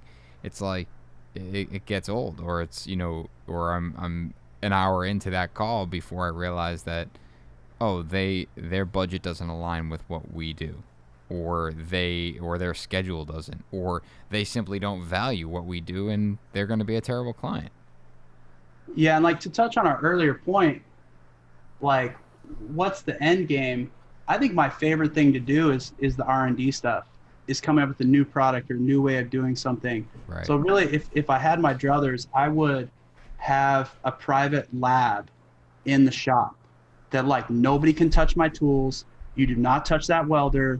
You do not even come in here. Those are my calipers. Don't mess with this square right here. I'll just like draw some chalk on the ground and have it like guarded by laser beams or something. And that would be like my happy place, is if I could like have everything paid for cash, have a crew just autonomously cranking on signs, autonomously cranking on fab and install projects. And then my whole job, and obviously I'm going to have to have somebody selling, but if my whole job was just making new products and figuring out new stuff and playing and testing, I think that's like my happy place. And making YouTube videos, I really love. Like my YouTube channel sucks as far as performance. It makes no sense to keep doing it. It takes way too much time and money and energy, but I really enjoy doing them. And I feel like it's my way of where I can teach the best. I can like show, talk, explain in great detail, how to do something or how I went about it. Because I really think there's a multiplying factor in manufacturing. I wish there was more manufacturing in the United States. Like, I know you guys are like really trade focused and growing the trades, but every dollar a manufacturing business spends generates like $1.36 or $1.38 in greater economic activity for the country. So because we're taking a raw material and we're turning it we're adding value to it through our processing. We're creating more than what we started with. There's a multiplying effect there. So I really would love to see a resurgence of manufacturing in the United States. And I'm not like one of those like diehard, everything has to be made in the USA. Like I went to China last year and researched bringing in on my own line of plasma tables and lasers and reselling them and remarketing them here under my own brand name. Like, I have no problem sourcing internationally and tapping into a larger supply chain. But whatever we can do here, whatever makes sense financially, economically to produce and manufacture here, I think we should. And I wish there was more paths for manufacturing, especially with like the Industrial Revolution 4.0 that we're in right now.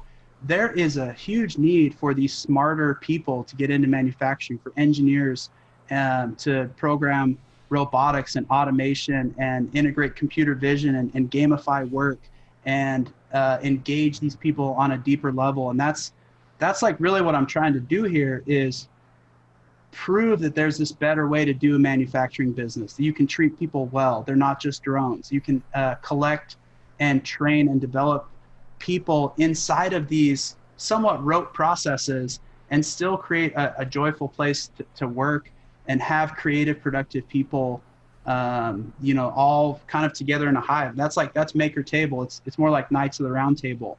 Is this a table of makers? It's not Maker's Mark like the booze. It's this collection of talent. So I think don't we're know both watching YouTube right now. Well, while we're listening. Oh, nice. I'm watching you guys make this Christmas tree. Oh, perfect. I was looking it up. I know you were. Like, when people make comments like that, we almost instantaneously trying to look it up. And I mean, I haven't looked on your website. When I asked you for the sign we built for Titletown, I just like sent you guys the link and I'm like, they can make it. And I never looked back, but I never actually looked at your website to see what you did. And there's 24 pages of signs you can get?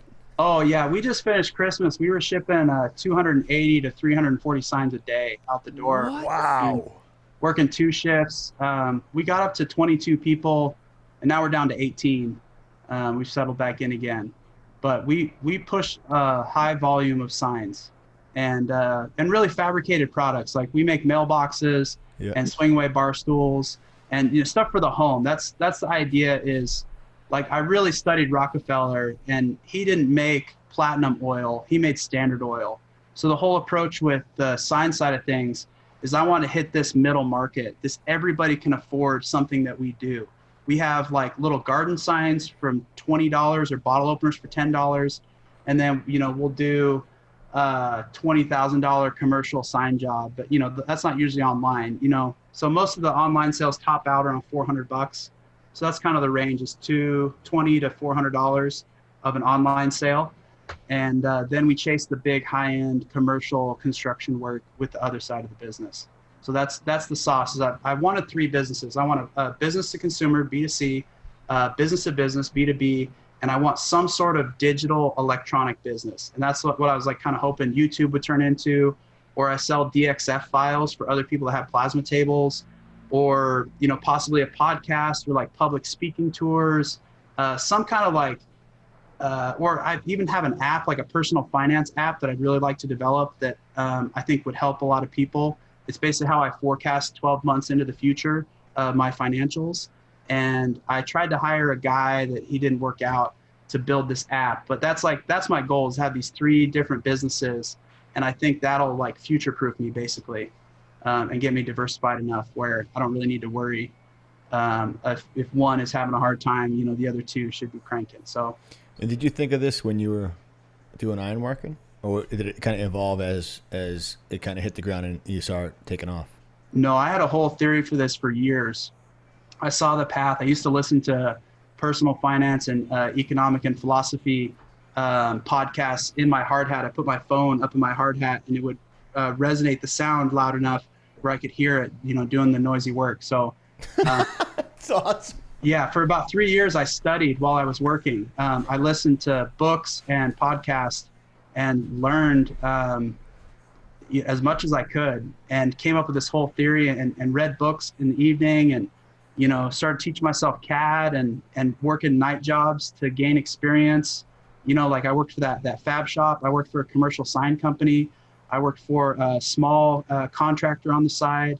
I ran a fab shop out of my garage nights and weekends, making bumpers and furniture, and working on all kinds of random stuff. I made welding tables using embeds off the job site.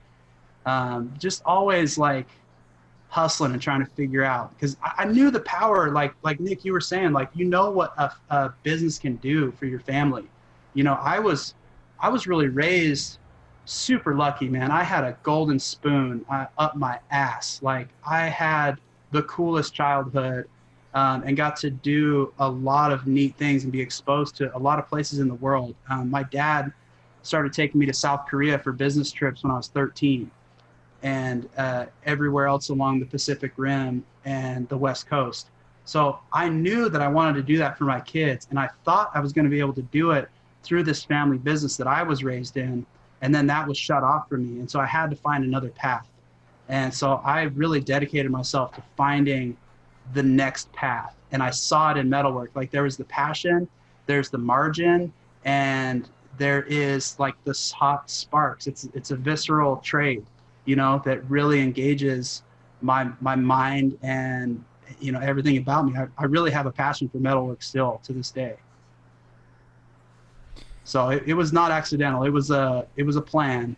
I just didn't know if it was going to happen. Like, there was 3 months where I was working all by myself, no helpers, never leaving the house, like not even getting gas, because I didn't drive anywhere to even get fuel. Like, I did not leave the house. And I thought I was crazy. Like, if you look at some of my early YouTube videos, I sound like a crazy person. And I leave that shit up because I want people to know, like, you get a little crazy. Like, if you sound like a goon, you might be crazy, or it might be true. You might be onto something. So, I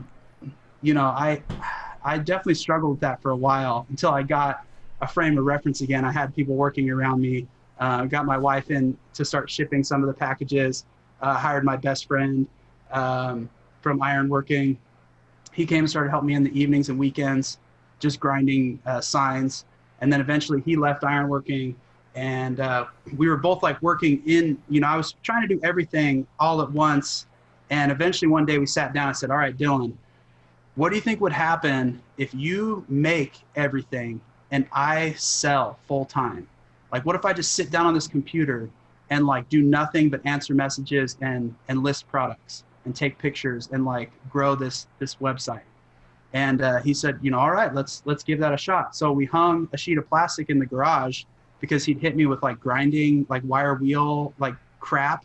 Because the grinding table was literally 3 feet from my office, which was this old leather chair and a bucket. And I sat there for 9 months in that chair every day. And my favorite thing to do was when people would call. I hate when people call because they take forever to tell you what they want. It's like a life story. It's their dog. It's their farm. It's their nana that doesn't exist anymore. It's all this crap. But when you make them type it, they get really succinct and really specific about what they need. So I'd always answer the phone, and I sat next to the air compressor. So I'd be like, I'm sorry, I can't hear you. I'm in the shop right now making your stuff. Can you just email me? Click, and just like totally hang up on people and get them to email me. And I'd text them my email address, right then. And so I did that for a while. And then on the weekends, we'd do the Nashville flea market. And like the light bulb finally hit off when I was sitting there doing nothing but selling. I had Dylan backing me up on the plasma and the grinder. I had my wife shipping everything we could sell. And I was doing these shows at the Nashville flea market. And this one weekend we got rained out and like all my stuff got damaged and rusted. And I was like in tears almost, just like totally thrashed. There was probably like 3 sheets of material worth of signs that got ruined. And at the time, like that was huge. Like we'll cut 20 sheets a day now. And those 3 sheets might as well have been 100 sheets worth of product. And that same weekend, I was answering more messages. I made more sales on my phone sitting at the flea market than I did at the flea market. And I finally said, you know what? No more physical retail. No more of this crap of going to shows or boutiques or trying to get in stores or resellers or middlemen. I'm just going to focus on the internet and see if I can, make that work. So that's been the story is, get on the internet. It's never going to be smaller, guys. If whoever's listening to this, if you're nervous about the internet, you think you don't know how to do it, there is Shopify and Squarespace. If you had a MySpace account or a Facebook and you populated and uploaded pictures to that, you can build a website today. It's never going to be easier than it is right now. The internet is never going to be smaller than it is right now. If you're thinking I should have done it 5 years ago, or my buddy or this guy I know 5 years ago did this and now look at him, that's right now. That is it right now.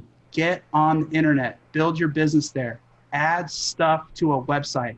That is like the future brick and mortar. It's never been more clear than it is right now with this COVID nonsense going on, is we need a digital presence. No matter what kind of business you're in, you need to be online. Sorry, that's my little box I get awesome. Where did those first sales for signs come from? Honestly, it's, this is the $1 million secret, guys. Etsy. So I was cutting these. Actually, here's the story. So I wanted to sell industrial furniture. I think industrial furniture with rivets that are like applied in the real place where structurally they would need to be, and like recreate these really complex connections from the late 1800s, early 1900s, and turn that into table bases and stuff. Let me pause you for a real quick second. Sorry. I think is it Philadelphia Metalwork or something like that? I think they do some really sick industrial constructs. I want to say Vintage Industries used to do it. But Vintage. It is Vintage. Yeah, they're not in business anymore. We tried to buy a table from them, an office table. Vintage Called them Industry. And everything. Oh yeah, Phoenix. Yeah, then there's Ballard Forge. I think that guy's still doing it. Yep. And Iconoclast, I want to say he's in the UK. Iconoclast Constructs. Mm-hmm. Really talented guys, but it's a high margin, low volume business is what I figured out. And I was doing the same thing. I was doing shows. I had stuff in really high end boutiques where you get an interior designer when you buy furniture there that comes to your house and helps you design the space and all that stuff that I'm sure you guys are familiar with. And that stuff was not selling. I was going to all these shows on the West Coast. This is in California at this point. And my wife goes, "Why don't you make some signs?" And I'm like, "What?" Super snotty. Like, what? Just like family, Kitchen. Gather, Kitchen. Eat, pray, love. What am I supposed to make? Just this crap. That exists already. Everybody's done that.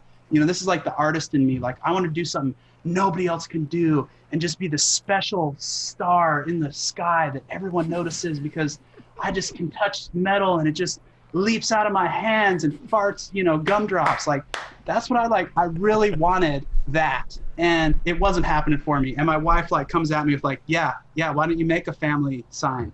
And so I said, no, I'm not going to do it. She goes, all right. She came out one Saturday. Baby had gone down for a nap, have a newborn in the house at this time. And she goes, all right, set up that plasma table and give me some scrap metal. I'm going to make these and just send them with you to the next show. And I was like, okay, whatever. If I don't have to do it, that's fine. So I set her up and she hand cuts these janky ass signs: love, heart, pray, gather, kitchen, family. And I weld them on scrap metal. The metal I got was out of this section called Rust for Less, that series pipe and metal. It was the cheapest material, the least amount of time. And the next show I went to was, I think it was Junk Days in Fresno. And I show up to the show, have all my furniture. People are stopping, coming out of the aisle, to look at the furniture. No one bought anything. And I chipped the table when I was loading it back in the truck at the end of the day. But I sold half the signs that I brought. So I left with $300 in my pocket. And I was like, holy shit. I got to tell Stephanie, she's not going to believe this, And so I tell her and she's like, yeah. Uh-huh. Do it. Yeah, I told you. And so that's when I realized, okay, there's something with these signs. And I had an Etsy shop for the furniture, got tons of likes, tons of loves. People reposting my stuff on Pinterest. Sold one end table on Etsy and sold signs. These garbage signs, hand cut, super rough, rusty, rustic. Like I wouldn't put my name on them, today. They were rough, and people ate them up. Like it was super shabby, not even shabby chic. It was just shabby, dog. It was like raw. Anyways, but those sold. And I actually, when we were driving across the country in our moving truck, I was selling signs that luckily I had an inventory in the back of the truck, and I had to like shut down the Etsy shop when we moved to Tennessee. But that was like where the light bulb started clicking as I was working at the Stockton prison, making I was welding out the solitary confinement gym cells, basically the outdoor human cages. It's like this really dark, weird thing to build. We're making these human cages for solitary confinement prisoners. And I'm getting I got my first sale on Etsy. So I think I made $30, and I was making something like, 16 or 18 bucks an hour at the time. And I was like, oh my gosh, I'm sitting here making $18 an hour, and I just sold a $30 sign at the same time. I didn't even have to do it. I just felt like so Genius. pumped. Genius. Like, oh my gosh, I have figured out the world. That was the first moment where I started to really think, man, I need to find a way to build an internet business. That's the way to go, and that's when the wheels started turning. I started formulating a plan, that was probably 2013, 2014 at the latest, somewhere right around there. So I've been formulating this for a few years. Dude, take me back to when you were in the garage. How'd you come up with the idea of just splitting and you sitting on the leather chair and in the bucket and doing sales? Like, when did that epiphany happen? I don't even know how it happened or why it happened. It may have just been that I finally had Dylan there full time, and we needed to segment the work a little bit more. And so I was trying to think of like, what can I do at the same time that he's doing this? Because the shop is so small.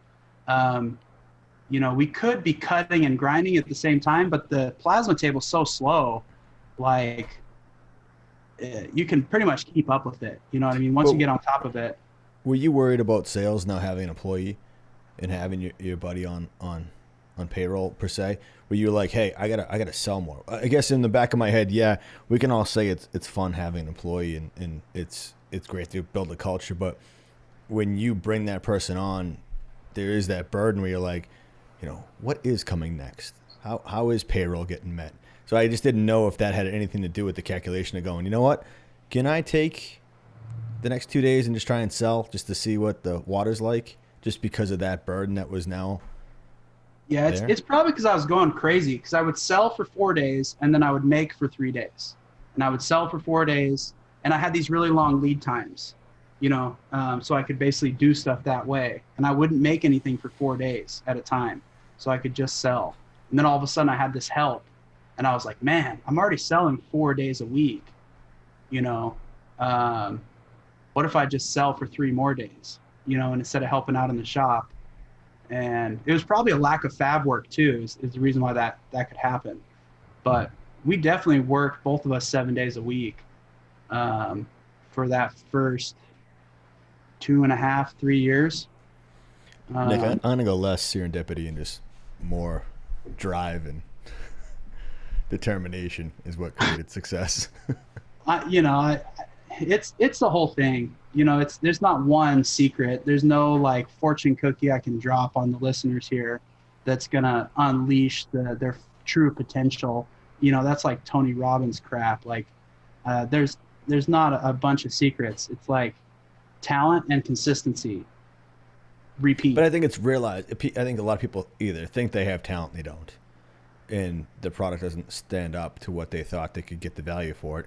And there's other people that have talent and just don't see the value in it. I guess that's why most of my questions are aimed at trying to understand when you realize your talent. When did you realize that, hey, I love this, and a lot of people love stuff, and it's called hobbies. and they go to work and push paper. It's just trying to figure out if there was an epiphany where you realized it as cleanly as you realized when, you were, grinding out, cages for humans, and you were like, I'm making money at the same time. I'm making mailbox money on top of making the money I'm making. Like, was it like, that's easy to see. Like, I see the same thing at work. I'm just trying to get a clearer vision of the stuff that's not so clear. Yeah, here's the deal is every time I hand something off, I'm nervous. I think I'm the only one that can do it, how I do it. And, that's true in some regards, but other people can do it good enough. So, like, there's never been one moment. It's just like we get to the next place, and I'm like, man, I got to hand something off.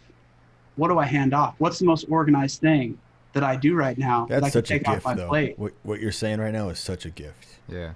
That you can realize that and then just do it. Like, not only that, but to say what's the most organized thing I can hand off, because I feel like most people are like, all right, what's the thing I can't figure out? Because I got this figured out. Let me give him this, and he can figure that out. That's what mercenaries are for. That's a merc job. I love you. No, like the stuff that like I can't do, that I can't figure out, I will pay a short-term person a high hourly figure to figure it out, and then let them loose.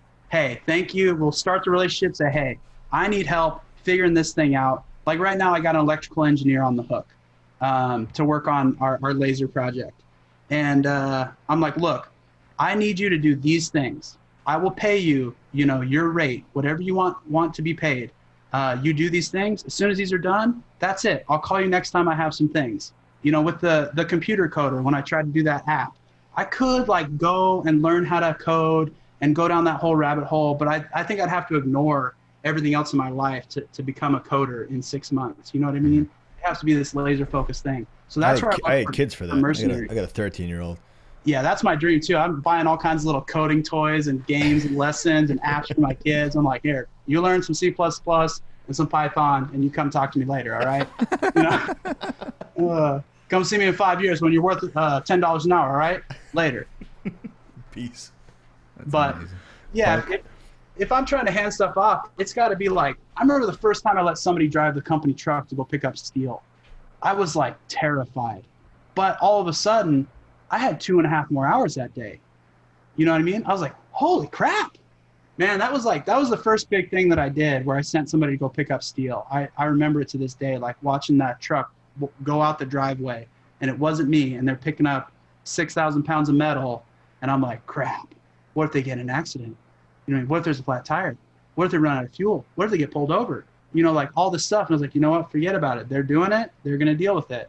Like, you better go sell. You better go make a jig for your next thing. You better go test a finish for this next project. You better go help in shipping or take some pictures. So there's never like one thing. It's just, it's all these little deals that I have to let go. And the most successful way to do it is if you hand off the most organized thing, the most structured thing. I can't hand off the really imaginative R&D marketing stuff because it's not that organized. I don't really know how it works. I just like know that this like weird sauce of places that I look and things that I research and notes that I take and stuff that like catches my attention. 1 out of 20 of those things is going to be a hit. That's my hit rate. Is I got to make 20 things, 20 signs, or internet products, and one of them is going to be like a steady Eddie. Like I don't have any runaway success, like those tattered American flags you see cut out of metal all the time. Like at one point, one guy like put that file up and went bonkers for probably 2 or 3 years. You know what I mean? But he stopped developing new products and like probably had to scale down his shop. So I'm not looking for the one, like the lottery ticket you mentioned, John. Like I'm not looking for the lottery ticket. I want like the sneaky little nibble around the edges, steady Eddie money makers that I can just rely on. So I basically figure out I got to make 100 new items to get 5 good ones. So, that's part of the sauce, but that's not a very good system. Like, I'm not going to hand that off because that's like setting somebody up to look terrible. They're going to fail 19 times out of 20, you know, and how am I going to manage that? I'm going to be super critical of that person, you know, or what if their hit rate's 1 in 30? You know, then I'm like, oh, yeah, oh, you can't do it like me, you know, and that's the artist in my head. And that's the enemy to growth and scaling. And that's where the scientists need to take over and like analyze it and step back logically and go, you know what, Adam, you know, you'd have more time.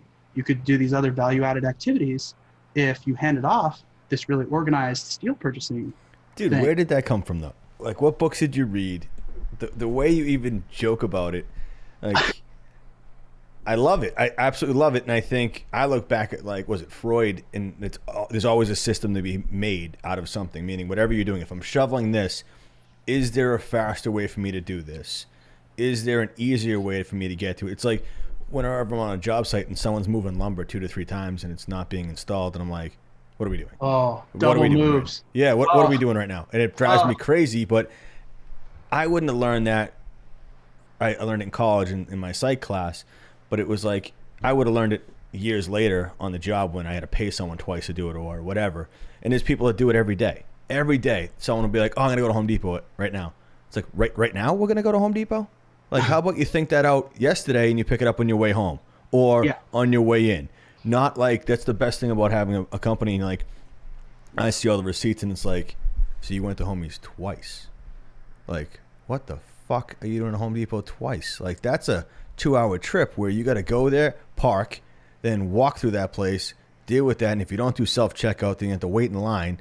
Like, blah, blah, blah. Like, how is this? Like, it's not like I just went to pick something up. That means we're reacting to whatever it is. So I just think it's, give me can you send me a list of books you've read? Like, if you have it on I'm thinking Amazon. the same thing. I'm like, I've been listening and trying to read more. And I say that all the time, but it's like, I'm actively doing it. I'm actively purchasing them. So I have them to read, but You have the Audible credits? yeah, I haven't paid for a book in forever. I have I do the same. credits, Yeah. It's an amalgam of A what? Seriously. an amalgam is like a bunch of different metals that are formed together into like usually malleable, like your fillings are amalgam in your mouth. Just a mixture of not necessarily like things that you melt together into one. So it's a combination. How's that? Of life experience. No. Amalgam's fine. I just needed like the that. definition Yeah. first. And so did the listeners. So all right. So like It was for them. It was for them. It really goes back to the meat company. And here's like a historical bone I have to pick with Henry Ford. If he was still alive, I would call him out because he gets all the credit for the assembly line, right? Yeah. Like everybody, like, oh, Henry Ford, father of the assembly line, wah, wah, wah, wah. He got his idea from the meat packing houses in Chicago and like the flour mills and like the breweries where like in the old packing houses, they still do it this way for parts of the line. They have a rail that comes down and each guy is in charge of pulling one primal or subprimal out of that animal. So the whole carcass gets killed, gets hung up, gets gutted, gets skinned, and then boom, somebody's got to pull the briskets. So one guy's just like pulling briskets all day long and he gets really fast at pulling brisket. You know what I mean? Yeah. The next guy, he's pulling strips. You got your strip guy, you know, and then down the line. But that is a disassembly process. So this process that he gets all the credit for was already invented in food production. It was already happening. He got the idea for a conveyor belt from a granary. Okay. So like he started putting his vehicles on skids and pulling them down the line with humans. Like he'd like make one thing and then just like pull this skid with like brute strength down the line to like the transmission guy. And then they'd pull it down, you know, to the wheel guy and they pull it down, you know, through this whole thing. So he like got the idea from the meat packing plants of having these specialized workers. He got this idea from the granaries of a conveyor belt. And then he got the ideas from breweries. They had like, I think it was called continuous production system or like constant, I can't remember the exact, you know, terminology, but they had basically this never ending flow of beer that was, you know, going from the beginning to the bottle all the way through. It never stopped. So he gets all this credit, and really it started in the meat packing industry. So I came up in the meat packing industry from like literally 6 years old, I was bagging hamburger patties and labeling boxes. Like I had an hourly job at 6, standing on a milk crate, bagging hamburger patties. And like at 12, I was loading the grinder, and I got exposure to this whole manufacturing, high volume manufacturing methodology. And my dad never wanted me to go into that business. He always gave me the crappiest grunt work. Like when I got bad grades in high school, he'd wake me up at 3 a.m. and make me go and work with him for 3 hours before I went to school. And he'd be like, if you're going to get crappy grades, this is the kind of work you're going to do for the rest of your life. So you better get used to it or get your grades up. You know, so like I got real hands-on experience in manufacturing. And then Using around like, what's that? What? Using that one. Yeah, Yeah, and but then like, you know it's gonna be like, Dad, I can't get my grades up if I don't get enough sleep. yeah. Oh yeah, I tried that too. He's like, I don't care. You won't get much sleep if you don't get good grades. You're gonna be doing this 12 hours a day. Like, you think you're gonna make less money and get to work less? You're joking yourself. Come on, let's go. Here's some eggs. You know, so that was my dad. But by teenage years, he started studying Edward Deming. Here's one to write down, guys. So Edward Deming, after World War II, Japan's manufacturing base was totally decimated. I mean, like, we blew up their factories, we blew up their towns, we blew up their roads, their trains, like all of their forms of transportation and production were basically decimated because they were all, you know, productions, mechanization of war manufacturing. And this guy, Edward Deming, had this theory about statistically analyzing manufacturing and using numbers to make improvements and time testing stuff. And like, he's basically the father of the Toyota production method in a lot of ways. So he went around the US and he's like, hey, I have this service. I can make your factory more efficient. And they were like, we're back-to-back World War champs. We don't need your help. We're the best in manufacturing in the whole world. And so he was like, man, I can't get any work. His buddy happened to be Douglas MacArthur, like the 5-star general. And MacArthur was basically assigned to rebuild Japan's infrastructure after the war. So he calls his buddy Deming, says, hey, man, I need some help over here. Can you come over to Japan? These guys are really teachable. And, you know, I know, you know, you can help this whole situation out. So he goes over there, teaches them statistical analysis and manufacturing improvement, which then, like, Toyota and Taiichi Ohno, I don't even know if I'm pronouncing the names right. I've just read them. I haven't actually heard anybody explain them. But if that's wrong, I apologize.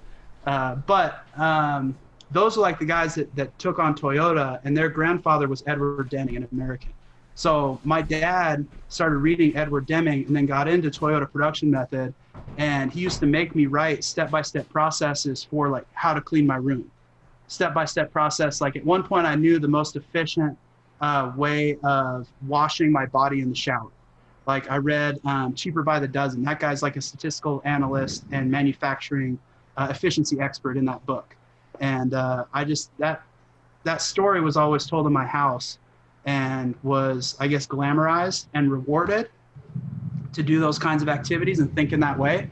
So I just, you know, I take a lot of it for granted, I guess, but it was just part of my daily life. Your upbringing, yeah. It's funny you talk about the step-by-step clean your room. I just had this conversation with one of my guys, James, and he used to work at Home Depot, and he told me this story about how they had this meeting. I'm going to totally screw up the story, but they basically had a meeting, and they were all in the room, and they didn't preload this at all, and they asked everyone, they said, write down step-by-step how to make a peanut butter and jelly sandwich. Yeah. And so everyone did, and he went one by one and would read it and then go through those motions, and no one, like, he's like, I got jelly on my hands. Like, did I miss a step, guys? And it's just, it gets you in this mindset of like we were talking about it because of setting expectations, right? But that's what you're talking about here. It's like setting expectations, maintaining expectations, but also really understanding the very best way to produce that. And it's an interesting mindset to be in because it really does make you not question him, but really, I guess, be really deliberate with yourself and then with the delivery to, you know, who's listening, I guess. Yeah, and like the strength, one of my favorite things about process focus is when somebody screws up. and nobody's used to this. It's not an American way of thinking. When you screw up, people like kind of put their tail between their legs, and they expect you to berate them personally and call into question their character and their knowledge and their training. And like, people say things like, "What were you thinking?" Or "I can't believe you did that," or "Use common sense." And all those things are very person-centric. It's really personal attacks that you're making, and you have no control over a person and how they act. If you look at like the stick and carrot method of management and like statistically break that down, or like, I won't even go there, but like it's not successful. So for you to berate someone personally, you're literally wasting your time and your energy. It's going to change nothing. If you have good it's for people, you. yeah, it's for you. So it's not instead, for the person. yeah, when you're a process-focused company, you say, hey, relax. I'm not mad at you. I know your hit rate is high. 85, 90% of the things that I give you, you crush. This is just one of those 10%. So let's talk about it. Like, what happened? What about this? What kind of check and balance can we put in place? What kind of tool do you need? Do you need better lighting? Do you need a different tape measure? Do you need this to go through a quality control point? Do we need to make a jig that you can drop this in to see if it's going to fit every time before you send it down the line? Like, that's all system thinking. That's all process thinking. And you make it not personal. So like the first rule here is give a fuck. That is rule number one. As soon as you stop caring, you don't have a job here anymore. There's nothing I can do with you. If I assume you care, I'm never going to attack you personally, because I know you didn't do it on purpose. You did not mess up to get back at me or to prove something to me that you were smarter or whatever. This just got messed up. So if you care, you can pay someone to work. You can't pay someone to care. If you care, let's talk about the process, homie. Let's get in this together. Let me do this. Let me build one next to you, and maybe I'll see how easy it is to screw this up. You know what I mean? Or like, maybe you're just not talented at this, and this new project that I gave you should go to someone else, and that's cool too. You're valuable. Let's find something else where you can be successful here. So I think that's also solution based. That's how I approach things. Is that I approach it to find a solution. Like anybody, even I shouldn't say anybody, but I feel like even when I was younger, the blame game was easy. Getting aggravated and yelling was what everyone has done as soon as they got power. Any new manager, any new owner, any new business, anybody with not the greatest amount of experience. And then I feel like the biggest people always hit me up and go, what do I do about this? And management, blah, blah. I think being disappointed is the biggest tool. Is like when I say to them, if I yell at my kids, do you think it goes anywhere? If I coach and I yell at a player? No, it's trying to understand where I went wrong. And then if I've done it all, and then my son and I warned him of all these different things and he does it anyways, like, bro, you totally disappointed me. Like that's what should hit home. Not screaming at somebody, and I feel like that's how I've done it over the years. Is just like, all right, how have I screwed this up? Meaning me, the manager or the owner or the guy driving the whole ship, and then try to approach it in a different way. Almost every time when people always say, oh, that client's a hard client. It's like, probably like, have you looked at you? Have you looked at how you manage that person before you look at them being an asshole? I mean, there's definitely assholes out there, but yeah. I think that's a good point. You're the second person that's actually recommended the disappointed thing. I've had an issue with some raw material not showing up, and the people who are supposed to order it messed it up 3 weeks in a row. And, we talked about systems, and the last thing that I could think of was just to yell at them. So I was like talking to a buddy of mine, and I'm like, dude, like, I don't know. And he said the same thing. He's like, have you tried just saying you're disappointed? And I'm like, no, I took that shit back and did it myself. Like, it's a way to like show them like, and that's ego too. That's like, I don't need you is basically what that's saying. Right. It's like, I'll just do this myself. But it goes back to you having time for everything else. Someone gave me shit online the other day about how I expect things from people that I don't explain what I want from them. Does that make sense? Oh, yeah. That's a pet peeve of mine, of a lot of managers I've had. Well, no, I get that. I guess my point is I want to set everything up the right way, and I want to honestly, genuinely see how people do it their own way first. Like if I coach someone through something all the way through, and then they expect that to be the process, that I'm going to then be there to answer this question and to be here at the right time and all that, then what am I doing? It's like, you know, your first kid, you put all these locks, you put all these gates up, and you do all this stuff to babyfy the house. Second kid, you're like, dude, let it roll. Like the kid will be fine. It's the same thing as that, you know, I honestly want to see, we go back to not the analogy, but the example of how we put this sod down and then no one swept the road. And I expected someone to sweep the road. This is what the person commented online was. That how do you expect them to know that? And it's like, I didn't expect them to know that, but I wanted to understand where their thought process was. And not for me to assume that A, they didn't know, and B, that this is where their level was. Like you said before, maybe I gave you something too complicated that you're not ready for, and I should still be doing that myself. Then how am I supposed to gauge that person as an employer, as an owner, as a leader? How am I supposed to gauge that? Just keep feeding them all this information and then just stop doing it at one point and see how they do? Or just to see how they're going to roll first on their own and go, all right, now I know where the bar is set. And that's what I meant by that story, is that, yeah, I had to sweep it myself. It still got done. I didn't call them back, berate them, all that stuff. But now I know where their line is.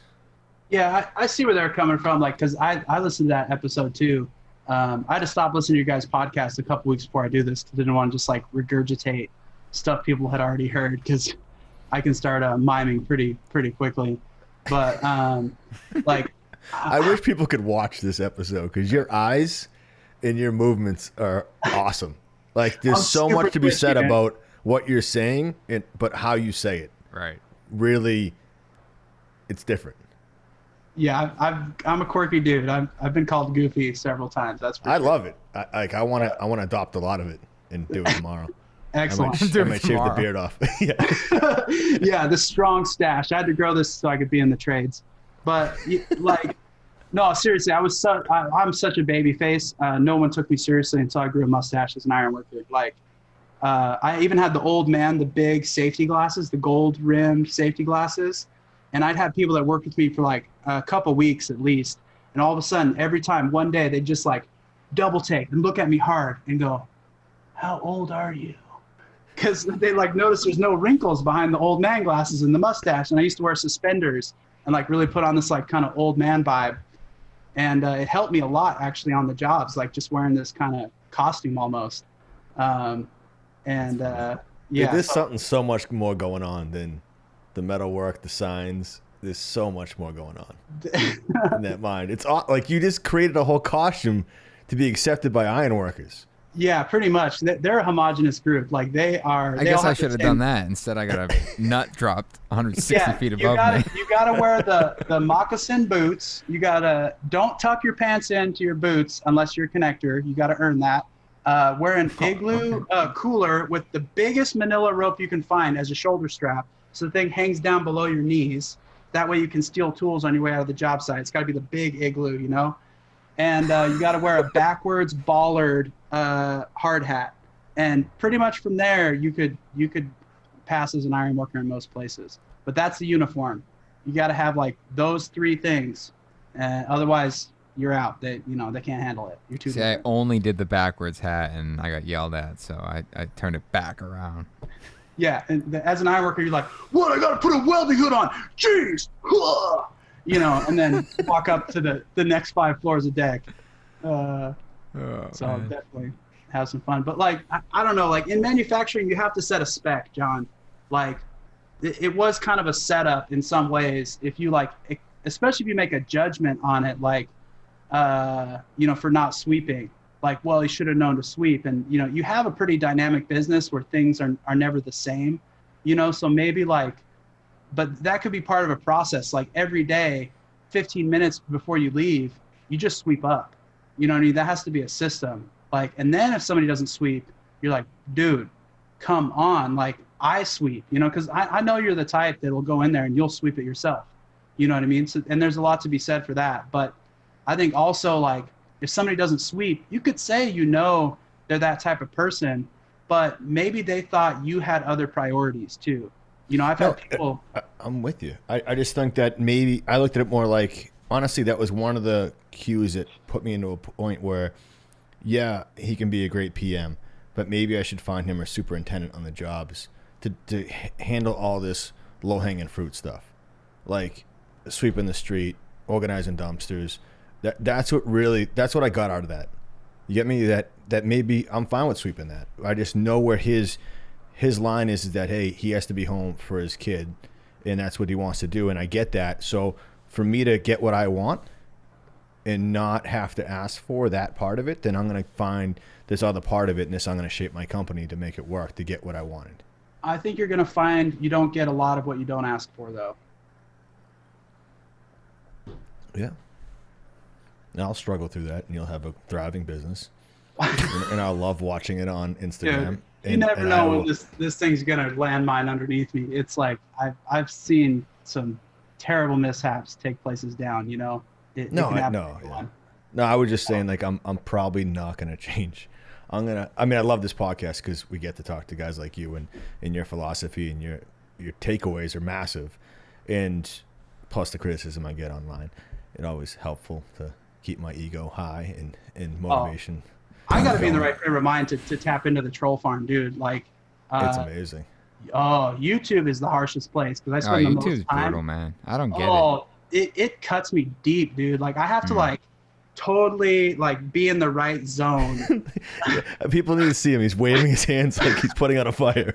Like my body's on fire right now. My soul burns with all of the insults. Yeah, and it's I think it's jealousy. I think a lot of it is just fueled by, you know, their own inadequacies, and they want to express that. It's like immediate, though. It's like you post something, it's like immediately 3 people thumb down it. It's like, you haven't even watched it yet. And it's but it's just that you posted it and you're shining too bright. Right. It's like, that hurt my eyes. Please, cut that out. That's enough. Please, thumbs down. I've had enough of your brightness. You need to tone it down. You're at a 12. I can only handle like 6s out of you. I need night mode. Absolutely. I am not unsubscribing. I'm not a fan of this one either. Yeah, I want to be mad. So every time you post something, I need to see it so I can decide if you're doing too good or not. Right. No, I'm gonna learn. I'm gonna try and evolve. I also hate demanding stuff from people, and I think it's probably putting in better systems, and I'll feel more comfortable with that. But like, if you jump in and sweep, it's not demanding. You know what I mean? Like the best leaders pull from out front. They don't push the cart from behind. You know what I mean? So like, you one time, make sure that guy makes a mess one day, and make sure you're on the job site. And like 15 minutes before, just like bumping with your elbow, and be like, "Hey, dude, let's grab some brooms and let's brush this up real quick." You know, and he'll know that's important to you, and you will lead by example. And it's not coming from on high. You know what I mean? It's like, hey, dude, I sweep too. I clean the toilets at my shop. You know what I mean? We have a cleanup day every Friday morning, and I make sure I'm out there cleaning so they can see that I sweep the place too. You know, so there's ways to do it. It doesn't have to be, you know, I'm omnipotent John, and I command thee to clean thine fucking driveway. I usually stand on the roof when I do that. The roof of the house. And just, perfect. You are you're all about the roof porn, dude. Like there's like all these like complex angles coming in on. It's because I'm short and I use the drone, so that's right. I kind of the angles. No, I don't know. I'd love. It's funny. I don't know if I would have taken as much heat, and I didn't on the job site. It was just when I explained it to the podcast. I think you did I think you did a poor job explaining it, to be honest. Yeah, well, I suck at explaining a lot of things. I can build stuff, but I don't know about that. You have a podcast, bro. Like, come on. You can't say you suck at explaining. There's a reason why there's 3 hosts. Dude, someone else is gonna clean up the mess. You guys got a good sauce. You're making good gravy over there. Just therapy, man. Just therapy. It really is. It's straight up therapy for us. It's way just one-sided. We just feel better when we post it so that way people can hear it. Dude, it's really awesome. Because I've been getting into contracting this year because our China project didn't work out. And I don't know. You guys were raised, it sounds like, in this trade. And so you take stuff for granted. Like, my biggest thing is like, okay, when's the right time to bug somebody about a deposit? Or when's the right time to get to demand a letter of intent? How much design work do I do on good faith before I put my foot down? Like, and you guys, I feel like have been in the business long enough where you just kind of like know, like, oh, I'm not doing that. Are you kidding me? This guy expected. So I've been listening to your guys' podcasts and just like getting this kind of like the ways and means, like just maybe the culture or what to expect when. And I've just been picking up these little nugs from you guys, like just all over the place, where you just like talk about something, just the way you talk about how it's like, oh yeah, it's got to be that way, or oh, it's always done that way, or you just have an attitude about it where I go, oh man, I should have like demanded that sooner, or I should have not put up that fight then. I should have waited until a little later in the job before I brought that up. So, you know, I really love your guys' podcast for that kind of stuff. Is it's teaching me how to navigate on this side of the construction, you know, world, basically. You know what's crazy is that we do take a little bit of heat on our survey about it. It's now morphed into more of this management, leadership, and the idiosyncrasies of running a business, more than actual craftsmanship and swinging a hammer and putting nails in. And we do get a little heat for that we don't talk enough about the actual, honestly, essence of the craft in that. But I mean, it's tough. You know, I love that stuff, but to go back to your point is I don't have it all figured out.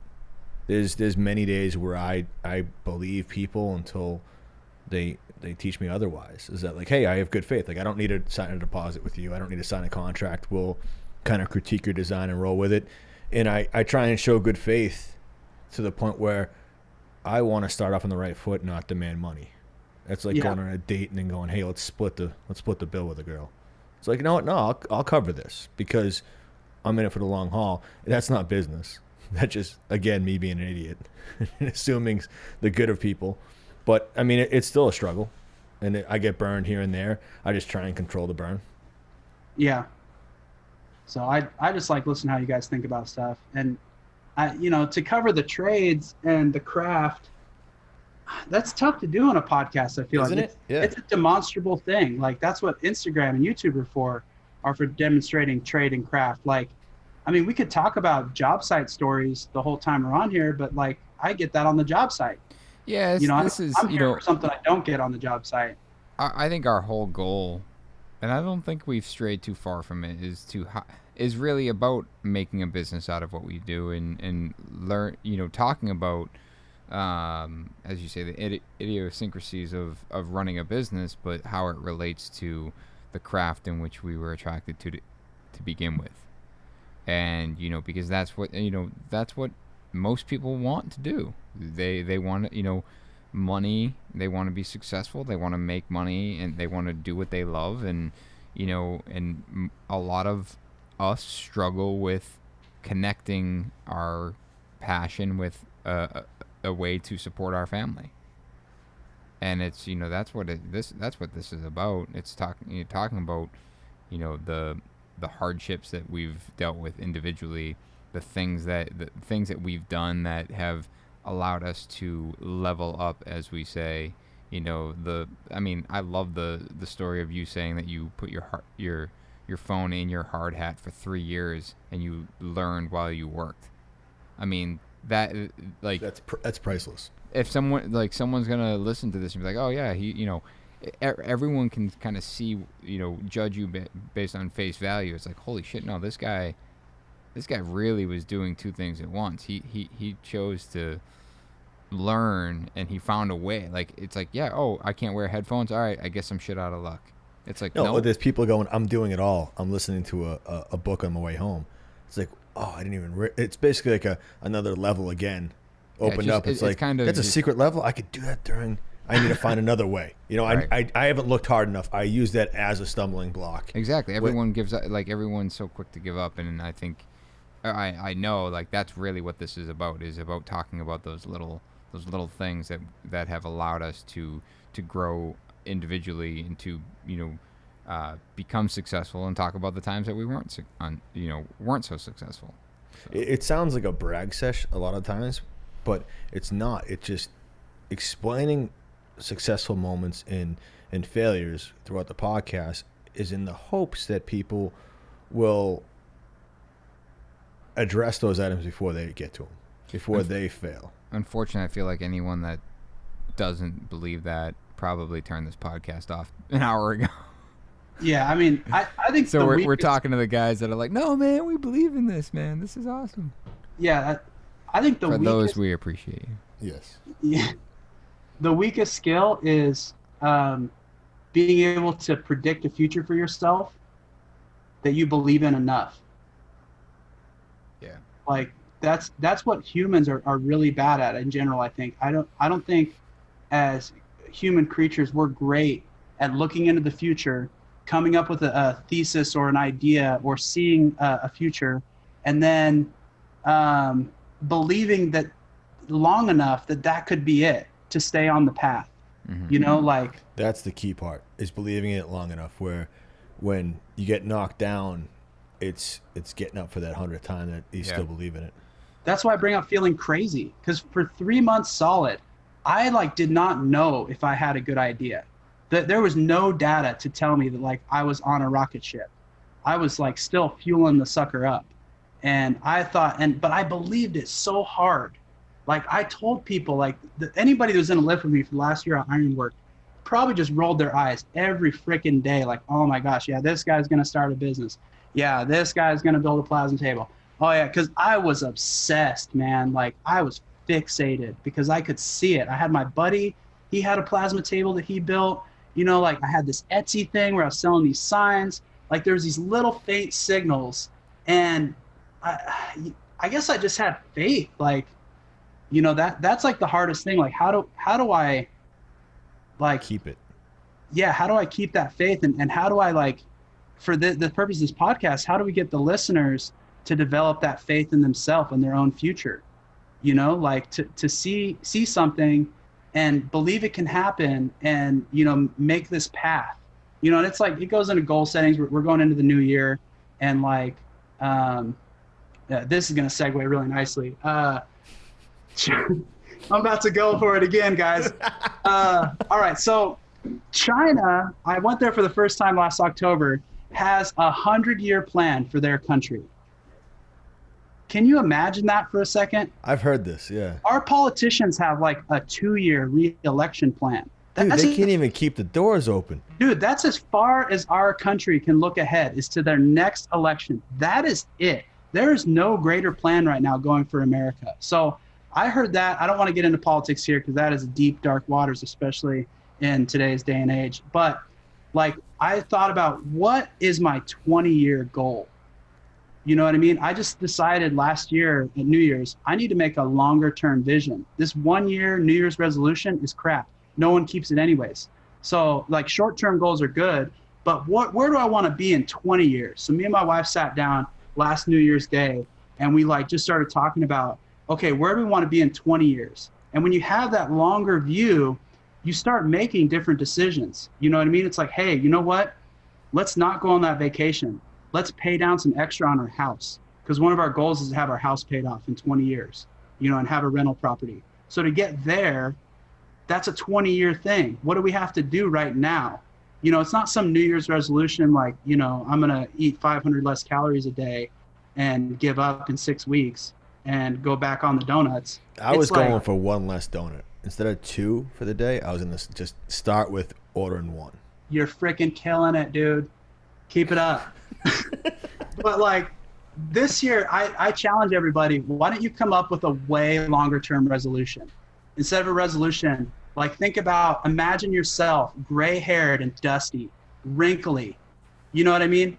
Your kids are already back from school, are married to other people, have their own lives. That's my version. Where I'm sitting in my rocking chair, where is that rocking chair? Where is my headspace in 20 years? What kind of things have I set up for myself that make me able to enjoy that? So my whole mantra in building this was give up what I want now for what I want later. Like I used to be a drug addict, guys. Like I met my wife in Narcotics Anonymous, and I had to like learn a lot of self-discipline. And that whole thing started this mantra of give up what I want now for what I want later. Because what I wanted immediately was more drugs, and what I wanted later was to build a life for myself. You know what I mean? I wanted to have my own vehicle. I wanted to have my own house. I wanted to be married. Like I wanted these things. I set this goal list, with my sponsor at the time.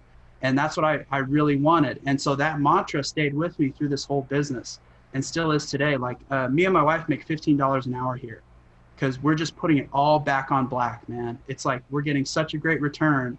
We want to just give up what we want now for what we want later. Let's not live in the big house. Let's not have new cars. We have a $3,500 Mitsubishi Galant with mismatched doors. That's what my wife drives in the supermarket. Could we afford a way nicer car? Yeah, but I'd rather have a 150-ton, 10-foot press brake in my shop, because that's what I want for later. That's not fun right now. So okay, I love that, and I don't want to cut you off, but what is that? When does it change?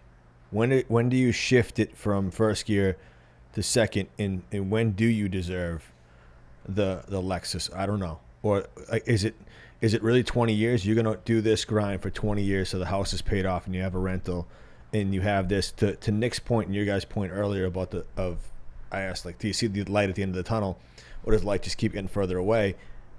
Like, yeah, this is you're all right. So my sister lived in Venezuela for a year and a half, and she ran into this old guy that he used to sell fish at the market. And she's like American capitalist, in the industrial complex. And she's like, hey, why don't you fish all day and then sell the fish the next day at the market and save a little bit of money and, like make a better life for yourself, basically, like get some more financial stability. Because I guess he'd catch like 3 fish, sell those 3 fish, and that was it for the day. He'd go take a nap, whatever. So, and he like couldn't understand. He goes, why? He kept asking her, why would I do that? She goes, well, so you can like retire, is eventually where she got to in the conversation. And he's like, what's retire? She's like, well, like when people retire, they do the hobbies they didn't have time for. Like they go fishing, they maybe learn an instrument, they go dancing, they take their wife out, like they, maybe go golfing. And he goes, yeah, I fish every day. He goes, I play a little guitar. He goes, I take my wife dancing, every night.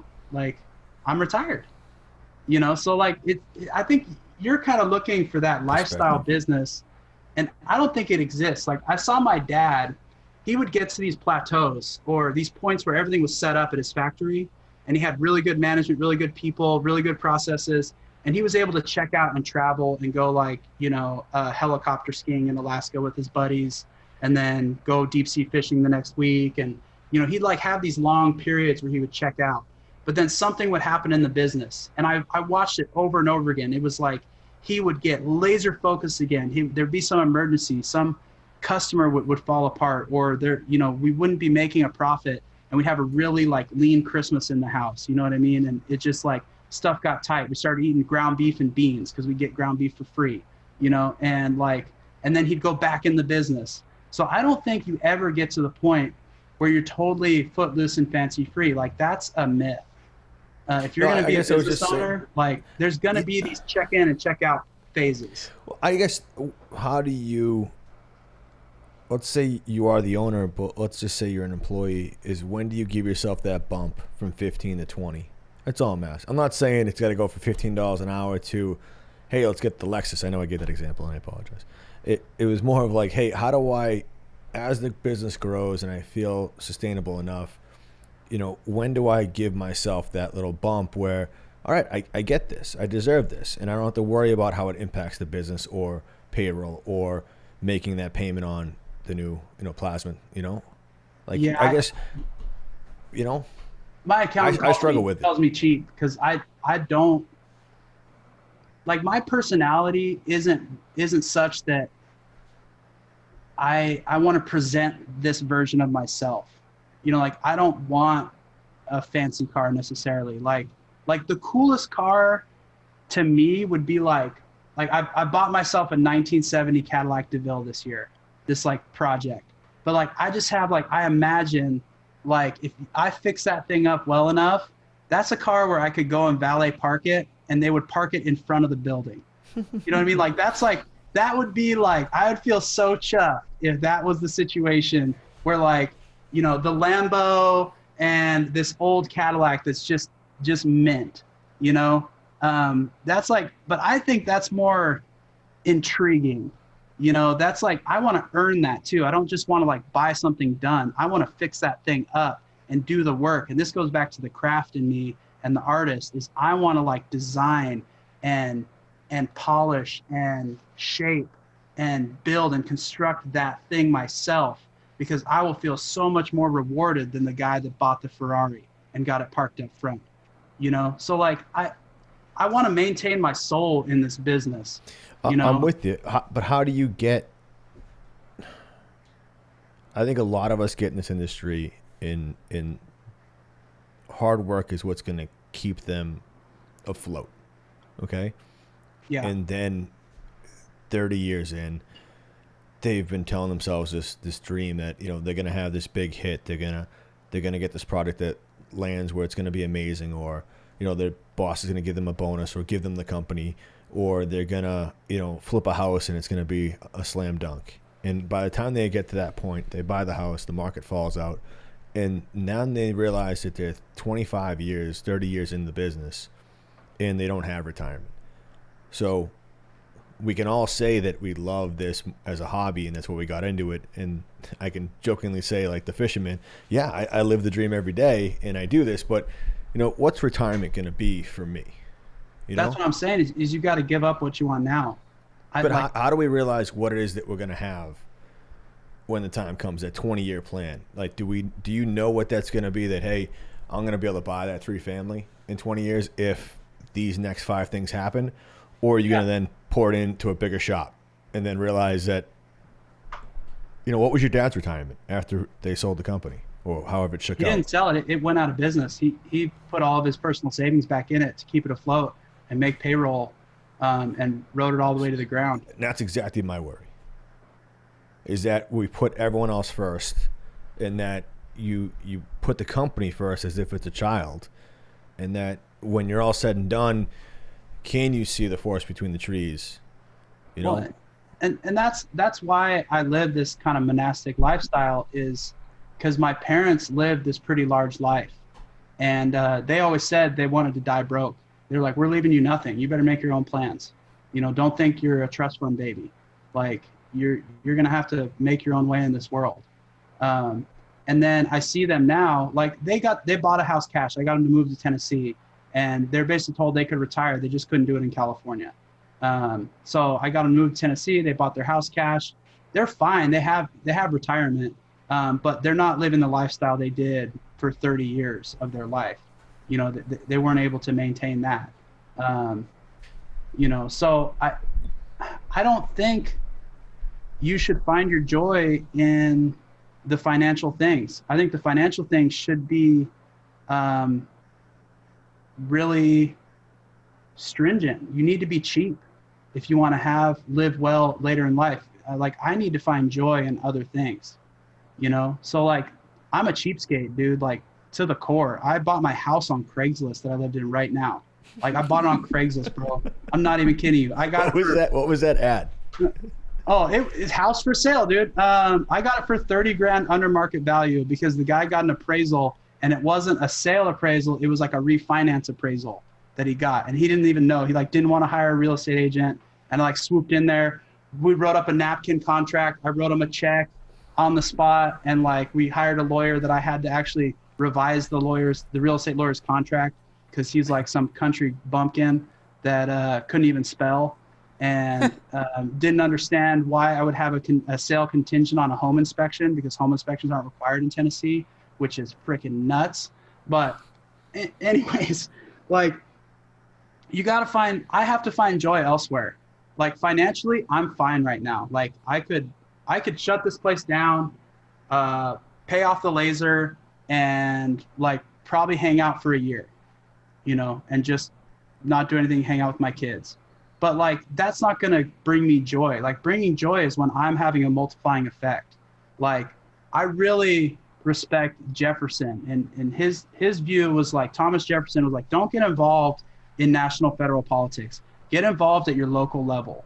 So my version of that isn't political, it's business, it's economical. It's what impact can I have on my community, what's the largest thing I can do in the world around me, and that's build a place, a business that people enjoy coming to, that they do work that makes them feel meaningful, that like we can find, you know, it's not about finding joy, it's about finding meaning and purpose and like-minded people. You know, we're this group of kind of misfits that self-select into these different roles down here. And that is like the greatest impact I can have on the world. And that's like the most fulfilling outside of my family stuff, which, you know, is just not totally a huge part of this podcast. That's the most fulfilling thing to me, is when I come down to my shop and I enjoy being here. And I can see legitimately everyone else here enjoys being here. That is like so satisfying on a deep level to me that it makes me want to like, okay, how many more jobs can I create? How much bigger can I make this like metroplex? Or my wife calls it a commune. Her dream is to have a utopian commune, but like human nature gets in the way of all that. And anyways, it would be. I think we need your wife on the podcast. Dude, she is. And your dad. Why? My dad, he's the guy right there. If you can get him talking, he's kind of a quiet type, but if he'll get rolling, he will just speak truth all day. So, yeah, I mean, I forget where I was going with this now. No, I think you're right. I just worry that, you know, we're trying to get rid of the stigma of, you know, the trades being this dumpy thing, the blue collar, you won't have this livelihood. And I guess that's what I'm trying to figure out, is if you were to go to a high school and talk to the kids' parents and be like, yeah, so we have this idea, it's this livelihood that you're going to have nothing but fulfillment and passion in, and they're just going to be like, you're crazy. Only a few of us get it, Adam. And yeah. I'm with you. It's just, if we're going to make this more mainstream so people get in the trades, that so they can, you know, offset the people that are leaving. And it's just, how do we show that picture of both sides, that, hey, 401k, health insurance, you can have a good life, you can have that caddy, you know, that's, I'm doing an awful job of describing, I guess, is how do we understand that you still have financial stability in this business, you know, while still being able to love every second of it? I don't know if you get that. You don't love every second. Like, I get in the middle of jobs where I'm like, I'm never going to do this for this guy again. This is garbage. Rah, rah. If that guy walks in here one more time, I'm going to get a piece of my mind. Like, he doesn't want to hear from me. And then I finish that job. I get the check. It's been 3 months. That guy calls me again. I'm like, oh, yeah. Huh. We can do that. Yeah, you want me to do 5 of those? No problem. And then I'm in the middle of that job and I'm like, fuck, dude. Why did I take this job from this cock smoocher, man? I should not. Like, you know, and then I finish the job, and but that's it for me. Is I've realized, like, have you ever noticed you enjoy shopping for something more than actually having it once you purchase it? Like the hunt, the frenzy. That's because of our age. I used to love looking at the Sears catalog for Christmas, even though I couldn't buy anything. Dog ear in the pages and being like, I want this, I want that. And we were broke, so I never bought any of it, but I'm always a looker. You know? Yeah, but once think about the stuff you have. Once you have it, like, is that a Peloton behind you, Nick? Yeah. So you got like this Peloton. Like, I just bought myself an exercise bike, and like looking at all the features and the functions and like stacking them next to each other, and like, ooh, this one has Wi-Fi, this one has Bluetooth, this one interfaces with my Fitbit. Oh man, this one I can download data. You know, like that was so much fun. And then when I bought the thing and got it, now I'm just like, okay, man, I got to spin this thing. I got this bike.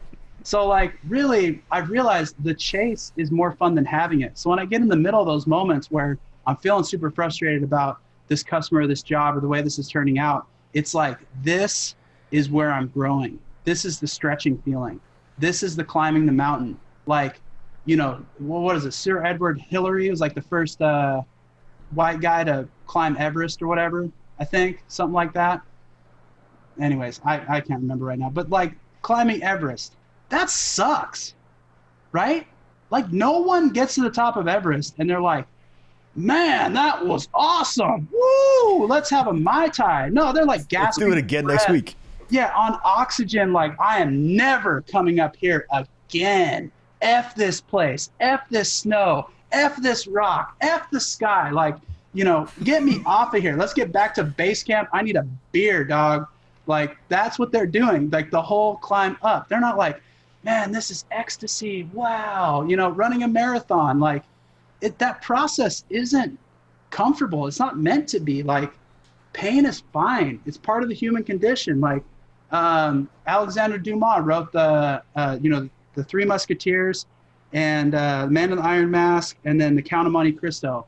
And in The Count of Monte Cristo, the guy gets put in prison for all these years wrongfully, right? And like basically sentenced to death to die in this prison. And his realization at the end of it is you can only feel the most supreme happiness if you felt the lowest despair. These feelings are only experienced in opposition of each other, in contrast to something else, in juxtaposition. So like if you're in that pain, you could just focus on it and be like, man, this sucks. I suck. This business sucks. My work sucks. Or you can be like, man, I'm stretching. If I can get to the top of this mountain, I will have nailed this and I'll know how to do this next time better. You know, so that's like our saying last year was, this is the worst we'll ever be. So, cause that's what I tell myself whenever I'm in the middle of one of those is this is the hardest it's ever going to be, Adam. This is the worst I'm going to be at this. I'm going to suck the most just this time. The next time I come back to this, I'm going to be a little bit better. The next time I do this, it's going to be a little bit easier. The next time I try this, I'm going to come back with a better tool or a better idea or do some more research or, you know, like, so I don't know. Like you sound like you're overwhelmed, John. Like you need to chill out a little bit. If you're having this like existential crisis, like what is Adam, I'm going to tell you right now that like, John is not alone. I think I think a lot of us are overwhelmed. I think a lot of people listening are overwhelmed. But listening to you talk and compare it to, just everything you're saying really kind of helps put it into perspective. So, for myself, I feel a sense of clarity tonight, which I don't often get after a podcast. I'm glad we could crack open the fortune cookie. You know? No, I love it. I just think that your parents told you that they're going to die broke. What are you telling your kids? And, you know, how relatable is it for them to want to follow in your footsteps? I tell them they can have whatever they're willing to make. That's what I tell my kids. That's the message. And I want to show them what I can make because I'm trying to open up their glass ceiling because a lot of it's in your mind. Like where you think the farthest you can go is not the farthest you can go. You know, like I learned that in the rod patch. I learned that like shutting down my family's business. I learned that getting off of drugs. Like I learned that through all these hard things that I did in my life. Like, man, that didn't kill me. I thought I was going to die. I thought this is the end of my life as I know it. And it was, but it didn't mean that this was the best my life was ever going to get. You know, and that goes back to faith in your own future. You know, you have to be able to see some shining light, some hope. You know, you talk about the light at the end of the tunnel. Like, you know, I don't know if there's an end to the tunnel, but I bet there's a way station in there. You know, I bet there's like a cool ass locomotive that you've never seen before that's going to like be really interesting to check out on your way down the tunnel.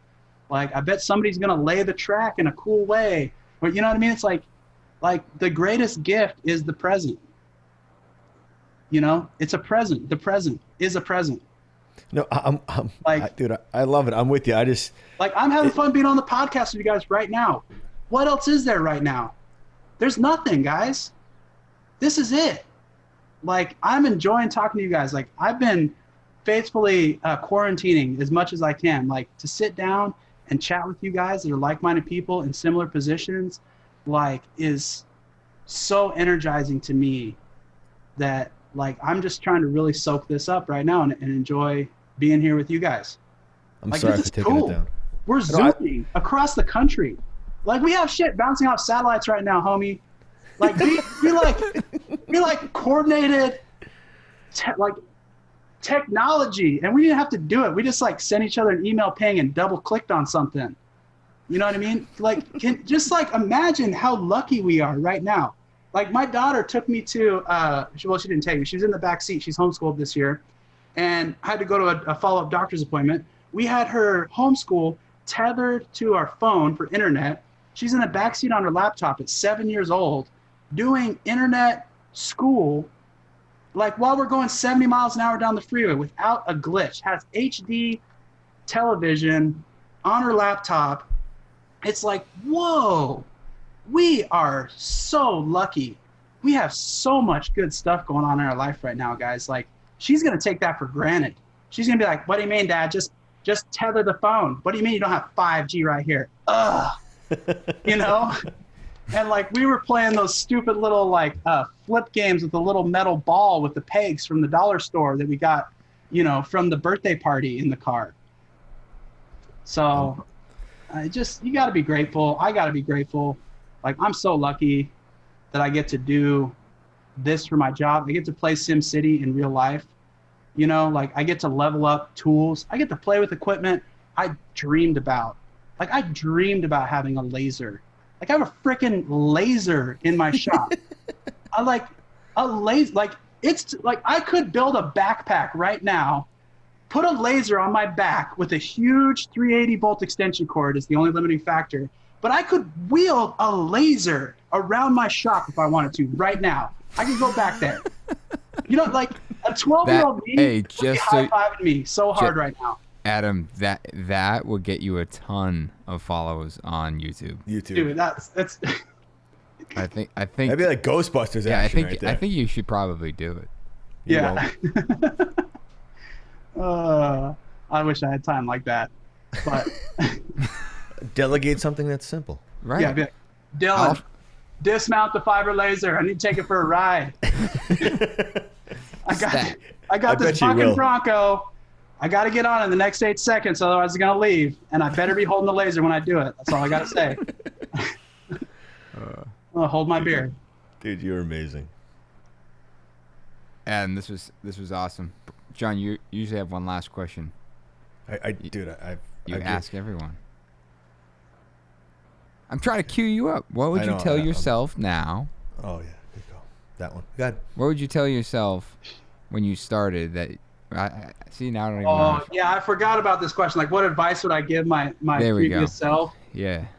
Oh, I should have thought about this one. No, you shouldn't have. Nope. I don't know, dude. Just keep going. I think he nailed it already. Yeah. Having faith in himself is kind of key. Like, I wish I could tell myself, you got it, bro. It's going to work out. But, like... my future self in 3 years, can that future self tell me that? I don't know. I haven't gotten there. Right. You know, I wish I had that, but I kind of wish I don't too. You know, like, part of the energy that comes from it is the possibility we could lose it all. Like, that's part of the fun, guys. Yeah. Is that we are riding like on this dice that's just constantly flipping around. And the only thing we can decide is we pick it back up again. That's it. No, love it, dude. You nailed it. Out of the park. You're awesome, man. I appreciate you hanging out and chatting. Well, it was fun, dude. Like I said, I really appreciate you guys as well.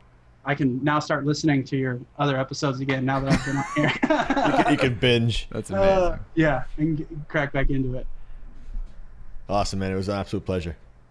Definitely appreciate it. So how can people find you? Website? Oh, yeah, makertable.com, maker.table on Instagram, makertable on YouTube, makertable on Pinterest, makertable on Amazon, makertable. Sick, dude. Yeah. Pretty much. All right, man. Happy New Year. Yeah, Happy New Year, guys, for real. Appreciate it. Take care. Have a good night. Thanks, brother. Bye. Yeah, no new reviews. Oh, jeez. But we are up at 820 ratings, so Appreciate everyone hopping on iTunes and dropping us a Just dropping a 5-star. dropping a 5-star. Remember, you can go to the survey on SurveyMonkey on the link tree on Instagram. On our if you Instagram, Modern Craftsman. want to give us some feedback, constructive feedback. Yeah, good or bad. That's where the good or bad goes. Yep, exactly. All right, well, this episode, the talk certainly wasn't cheap, but talk is cheap, and the folks at Duration will tell you that their best customers is someone who bought the product 18 months ago or 2 years ago, installed it, circle back to see how the product and their craftsmanship performed through the seasons. If you're serious about your work, take a serious look at Duration. To learn more about Duration Polyash products, please visit their website at durationmillwork.com.